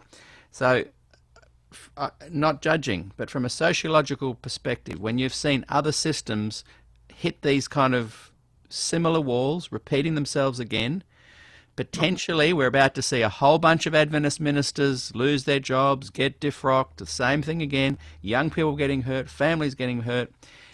we're well and truly demonstrably along the path to that becoming a reality. You've seen other systems. Have they broken the cycle? Should we be concerned about what's just around the corner? What can we do to stave it off? Yeah, oh, Pete, that's 2 hours in itself. Okay, well, have you seen it before in I other systems? I haven't. Methodism tried different things and went off the road. Presbyterianism tried and then amalgamated into uniting and different things. Pete, I think I haven't. I have every movement that I've studied comes to a hit, and more so sectarian movements, because you have ways that monitor behaviour and structures are self-perpetuating, and they need to be in one way, but it's deadly in the other way, because it does not want to let the water spill over and re-evaluate. So it's containing. So in your preservation mode, which continues, it stops a lot of the times the abilities to push those boundaries further and be comfortable in that sort of space. Am I sounding pessimistic? I probably am, but only because I understand the processes a little bit more now. You've just seen it happen, and you've not seen in your study a successful heading off at the pass. Look, I'd love if Rob was out there, or someone, or Harry Ballas, or some of those guys, that, Pete, even if they were successful, what would happen in terms of longevity? And my give is they would come back into attention syndrome. So Stark and Bainbridge, the two great sociologies in the 1970s and 80s and early 90s, argued that what happens in a church is the tension rises, particularly sectarian movements, over a theological issue. Tension rises. You don't believe what we believe. You don't believe what we're going to separate. Right. That new movement will go and say, we're not going to have any creeds. We're not going to do anything. Give it 10 years, and it will build up those processes again. And have a guess what? Yeah. Another movement will start. It'll happen. And one thing that has been both good and bad with Adventism is that it hasn't splintered. That can be seen as good, because it's bad in the sense that if they do, they're going to have the exact same problems. The thing to keep in mind is, if I'm correct, and I think you've said that the analysis is there to say I'm correct, this is happening again now. It happened at Glacier View. It's happened in Adventist history. All groups come to this point. I don't think the church is going to split. From my conversations with liberal pastors and yourself and more progressives, they're not leaving. They're saying, no, I'm not going to go. I'm sticking around. So I don't think it's going to split. I think there's going to be splinter groups going off and people doing little things and people just leaving. But, and maybe I'm being idealistic, but wouldn't it be great if there was something? Because the only reason I'm really involved still with Adventist kind of dialogue, apart from the friendships and the nice lunches and having wonderful bonds with people over the years, that will never change. But from a more political, theological, conversational reason, is because I don't want to see Glacier View happen again. And is there any, and we're, like we said, what influence do we have? We're just, people living in a small part of Australia having a chat on Facebook. But from a sociological perspective, and you're kind of saying you've never seen it, so you haven't seen it happen, but if you were to advise a group and say, look, instead of history repeating, why don't you try this? Is there any advice you would give? Oh, yeah. Oh man. Because it's demonstrably happening, whether people tell me it's not or it's going to be okay and surely this won't happen. Yeah. We're headed towards a massive schism where people are going to get hurt. Emotionally, physically, jobs are going to be lost. Union leaders are going to come to pastors and say, look, you cannot be supporting gay rights. You cannot be preaching from the pulpit about women's ordination. You've got to tone that down. And they now say, oh, well, nothing's going to stop me. You start seeing your job getting kicked out, you're losing your job. That's going to Yeah. start having some ramifications. Yeah, yeah. And Pete, it's the heart of a sectarian nature. Yeah. And I'm not being negative. I'm No, saying what can we do? What can we do? Yeah. That is a really good question. What can you do without losing your sanity and soul and go, it's almost like this. Will it change? Some would see it divinely won't change because that's what it's meant to be. It's meant to be that structure. Meant to shake out the people and splinter and the views are varied. I can remember back at in Glacier, we talked about the 1980s. I can remember hearing it very clearly. I didn't understand fully the ramifications of it until some years later when people said, we knew the bad lights would go out.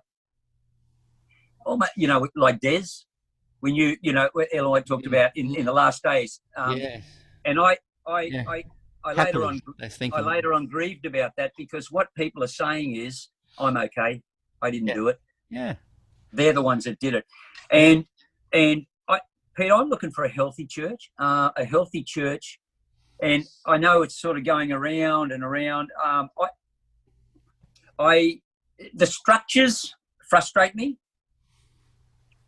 The way I survive in it is because what do we do? Do we go and shoot them? Do we go and shoot people? You're right. How does a movement change order? Well, it has a process of sort of democracy where you vote in, vote out. But I know from certain movements that those power plays and those representations can be very much manipulated. I'm not going into conspiracy theories, but you know how that sort of functions. And that's the way I see it evolving in the last 10, 20, 30, 40, 50 years is a new Adventism rises up. The old Adventism is getting a little bit secular. We've got to keep the right people in, and that momentum keeps going that way. Because people, when I remember in the 80s, were saying, "Oh, don't worry, these CBs, they'll all die out, and we'll be able to create the church we want." And I remember thinking, "Hang on, there's a whole bunch of young people going up to Vanuatu and appropriating the name Adventist in a slightly different way and starting new churches, and they're very conservative." And they had a huge influence on young people. And at every 10 years, there's a vibrant, young, conservative Adventist movement. Good on them. But there's also a vibrant, liberal one. Yep. But they just fight all the time. Yep. And it's usually ignorant to the history. Yep. It's a theological position that's usually fought over. But the fallout is in the human side of things. And I think Harry talked about all that. And I think what you're talking about with the this new documentation and the examination, inquisitions, etc., we'll go through that process again. And there'll be some who feel that's very justified. There'll be others who are saying, what are we doing? What is stronger? And both seem powerless. Yeah. Those that go, yep, good, this is happening. Soon we'll... if history repeats again, they'll be not in power, and a more liberal group will be in power, and then that'll cycle back around again. And the liberals who go, oh, this is terrible, this is sad, because of no sense of sociology or history, they don't realise. And you can be sad, or you can be happy, you can have hope, but there's not a lot of action going on, I see. From a sociological perspective of other systems, does that repeat itself as well? The more conservative ones become organised, monetised, focused, and the more liberals, because of their nature of, hey, easy come, we're happy to accept people, tend to lose their power? Is that something you've seen in other systems? Oh, look, in these sort of sectarian movements, certainly... Because you're sort of saying that you're analysing sectarian systems, not so much systems. Oh, look, leadership by nature wants to self-perpetuate, keep the momentum going in whatever shape or form. You do not want to be opening too many gates, right? Because you have the system worked out and how that's going to function. Right. And so you want people in there who are going to continue that. Now, this is not derogatory about a person. It's the nature of the system that it needs to self-perpetuate. Right. And keep controlling that history. Yeah. So what often happens is the creative spirits, the creative people, they will either have to make a conscious decision to, I'm out of here because this is just not going to work at all, or they will find other avenues within the body to be able to function. And I have a lot of friends who says, Rick, I've been socialised into this movement. It's part of my family. What do I do with that? I can't cut that off, but I don't want to cut that off, but I can't tolerate the other side. Mm. And they're sort of saying, which way's up the most? This is what I'm seeing. And a lot of people, so they're going quiet on one side and vocal on the other, just to create some meaning and equilibrium for themselves. And when it was in a system where unions had more power, that was fine. We could find our own little pockets and our little bands to operate our own quirky, creative kind of approaches to Adventism. Well, Ellen was the one that brought that into play. What wisdom that is now being totally discounted from the top, trying to take away that. It's sort of gone back the opposite way. Yeah. And Barry Oliver and Mustard did their doctoral work in that area, the reorganisation. And you're right, Pete. Here's the protection. And if it's a divine mandate that is perceived to be a divine mandate, that this is the way it's got to be, and they're human, and I pray for all of these people, but I know how the structure. I said to a president one time, I said, who was elected, I said, knowing you do about organisational theory, and you're going to be a president, how are you going to cope? And the person said to me, it's my greatest fear. I will lose myself. I will lose myself in the process. How did they cope, looking back? Well, on one hand, but on another, almost fighting against the goads, because they understood the process, but to maintain another process, they had to let go of something. And it was often they regained themselves after they. Now, that's not everyone. Some people can navigate those spaces really easily. A lot of other people have said, I'm not tolerating this, I'm gone. I think a lot of people are becoming muted and saying the family's big enough for me to stay with, but I've just got to put that other stuff aside. And Pete, where I see you, no, we've got to speak to all those issues. And I think you're right.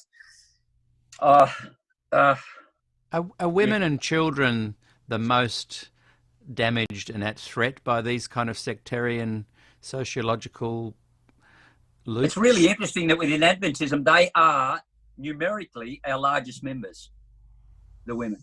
And yet, that's bad, Pete. That's another area, isn't it? Patriarchalism and all of that sort of stuff. But they have the least voice in a real sense, maybe not in China. And that is a cultural just bang to a theology, what's happening in China. But marginalised, and the argument would be for pure theological reasons. I'm not so sure at all. I'm sure it's not those reasons at all. But that's where the rubber and road start hitting again. The theology becomes the bulwark of discussion, and by nature, the creed becomes the way we throw them out or keep them in. What do you do with that? George Storrs said, never let's get another one, because we were judged by the Millerite creed. We will never get that again. But hey, up went the creeds. Yeah. Now, I don't have a problem with us saying this is who we are. We believe this, and this. But we've had situations where people have been martyred because of that. When does a creed become more than a creed? I fear for the progress that has been made for women in the Adventist Church and for the gay community. I feel that there was a lot of progress made in the last 30, 40 years for the gay Adventist community. I fear for them as we approach what I think is another Glacier view. Yeah, and that, Pete, what I'd love people to be able to do we had that discussion just a little bit earlier about friends, very close friends who put your arm around and say, how does all this work? This is where we are. I've got my theology here. Can you see my hand? Mm. I've got my theology here. I've got my arm around here. This is not sloppy stuff. This is human stuff here. Yeah, yeah. And I'm going, God, how do I put those two together? And I'm saying, Rick, in my understanding, my importance in life is to love those people and not just, these trite comments I hear, oh, we love the sinner, we hate this, yeah, come on, please. Hey, here's where the mentoring is, Pete. If I can be friends with those friends of mine, and there comes a time when they want to ask a question, I want them to be able to come to me and say, what do you think, Rick, from your perspective? They don't need to, but you know what I'm saying? Yeah. If I cut them out, Pete, they're never going to come to me. And this is a dilemma for the church. So look, I'm being really open on this. Let God be the one that deals with the heart of people, wherever they are and whatever the issue is. Just you and I be there with them. And if that means we need to remodel and refashion how we think, that's the first part of the process for me. Yeah, we can. Now, I'll get shot down now. Maybe it's good I retired. Well, all you're saying is that we can only be love manifested. If God is love, we're the only ones that can manifest that on earth in a sense of helping our brothers and sisters. Yeah, I went one time. I was over in the States, in Nashville, doing one of my recordings, and where the Nashville Predators, that's the ice hockey team, play their big games. It's a multi-purpose centre. They have church services there. They have hockey games there. They have massive. James Taylor was having a concert there the weekend I was there. And I'm standing on the side of the street, the main street where they have all the music, and these guys, Christians, wearing sandwich boards on their body, screaming at the Christians on the other side of the road that they were going to hell. And I walked up to one and I said, what's going on? They're going to hell because they're gay and they don't play the music that we do. And same old story. And I walked to, so people will say, well, you've got to stand for something or you'll fall for everything. We need to think about what our community really means and what our identity really means. And I think we've lost a part of our soul because our theology has been so constrictive that we've allowed it to outplay and push people away. I would rather say I'll hold that intention because I don't fully understand it, but I'm going to love, and it's going to be meaningful and experiential love. And Peter, it's not just puffy little, puffy little stuff. No, you're not being cliche. It's when people come back and say, I've struggled with these problems and you're willing to hear some of our struggles. I'm thinking to myself, that's a God space for me. The other option is to put a sandwich board and say, just get out of my life because you don't have it together theologically. I can't do that anymore. No. Where the church will say, we've got to have a theology as correct as this. Love is a verb. Let's talk our theology. I'm not downgrading that. Let's get in there and fight for that stuff. Yeah. But let's not lose our humanness and defrock people because they think a little bit differently. How big are we? We? And so the big challenge is, and I saw this in Questions on Doctrine, one of the issues is, and Pearson, the great General Conference president from years ago, we are not another church. We are the only church, and we will remain sectarian. Well, folks, let's be honest. The horse is bolted. We are not, in a sense, fully sectarian. We are down in this earth pretty strongly. So let's talk about some of those things as much as we do some of these other things. That's my plea. Good conversations like here. Let's get it out there and get it going. I don't know. I've said too much.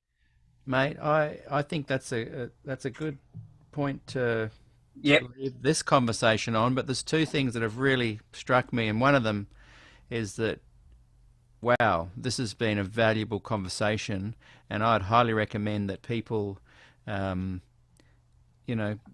to this one and the one we had with Bob Wolfgram, because it kind of helps you understand the setting. Like you say, it's not the answer, but when you look at things from a sociological perspective, the predictable nature, the predictable occurrences of our humanness and our human nature unfolding, it just helps put things in perspective. So I really thank you very much for sharing today.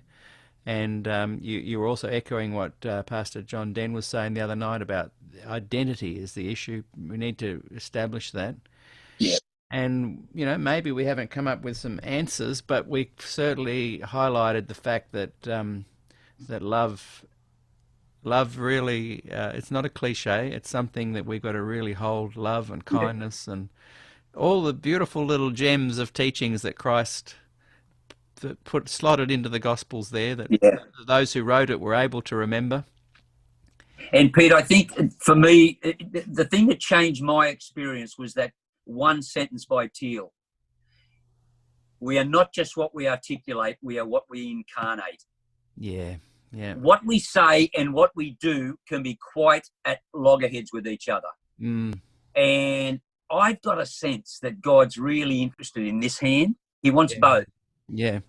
But that's where I come down at. And like I said, Pete, if folks are interested, I'm happy to just share some resources with people if they want to read in these areas. Yeah. If they just message me, I'm on, just message me. Well, as I've said in previous interviews, the good thing about this platform, unfortunately, those listening to the podcast can only do that if they join the group here. But these conversations will remain on the wall, and people can literally write to you. It was really great seeing. It's been great seeing all the conversations. They've all had over 300 comments where people are interacting, and this conversation will be able to be continued in the comments below. Yeah. And I'd love to get you back when we do other series on the program to kind of reflect on the topics that we're talking about occasionally, as well as series come to an end or begin, just to give a bit of a unique perspective there. I think that'll be very valuable. So, Pastor Dr. Richard the First Ferrét, been good chatting to you today. And it's time to catch up with the music, I think. Yeah, it's time to have a jam. Yeah. And what's good is we can put all those things into tension. We can have these discussions, but boy, you and I enjoy having a jam and having some jam on toast as well. Well, Pete, I think your final comment there is very, very significant about healthy families can relate. Exactly. We might even write a song about it, eh? And those that are watching, just a quick, you'll see this is part 2. We had my Wi-Fi collapsed in the middle of at the end of the first hour, so I hope it's still up there on the wall. I'll go and check now, but I encourage.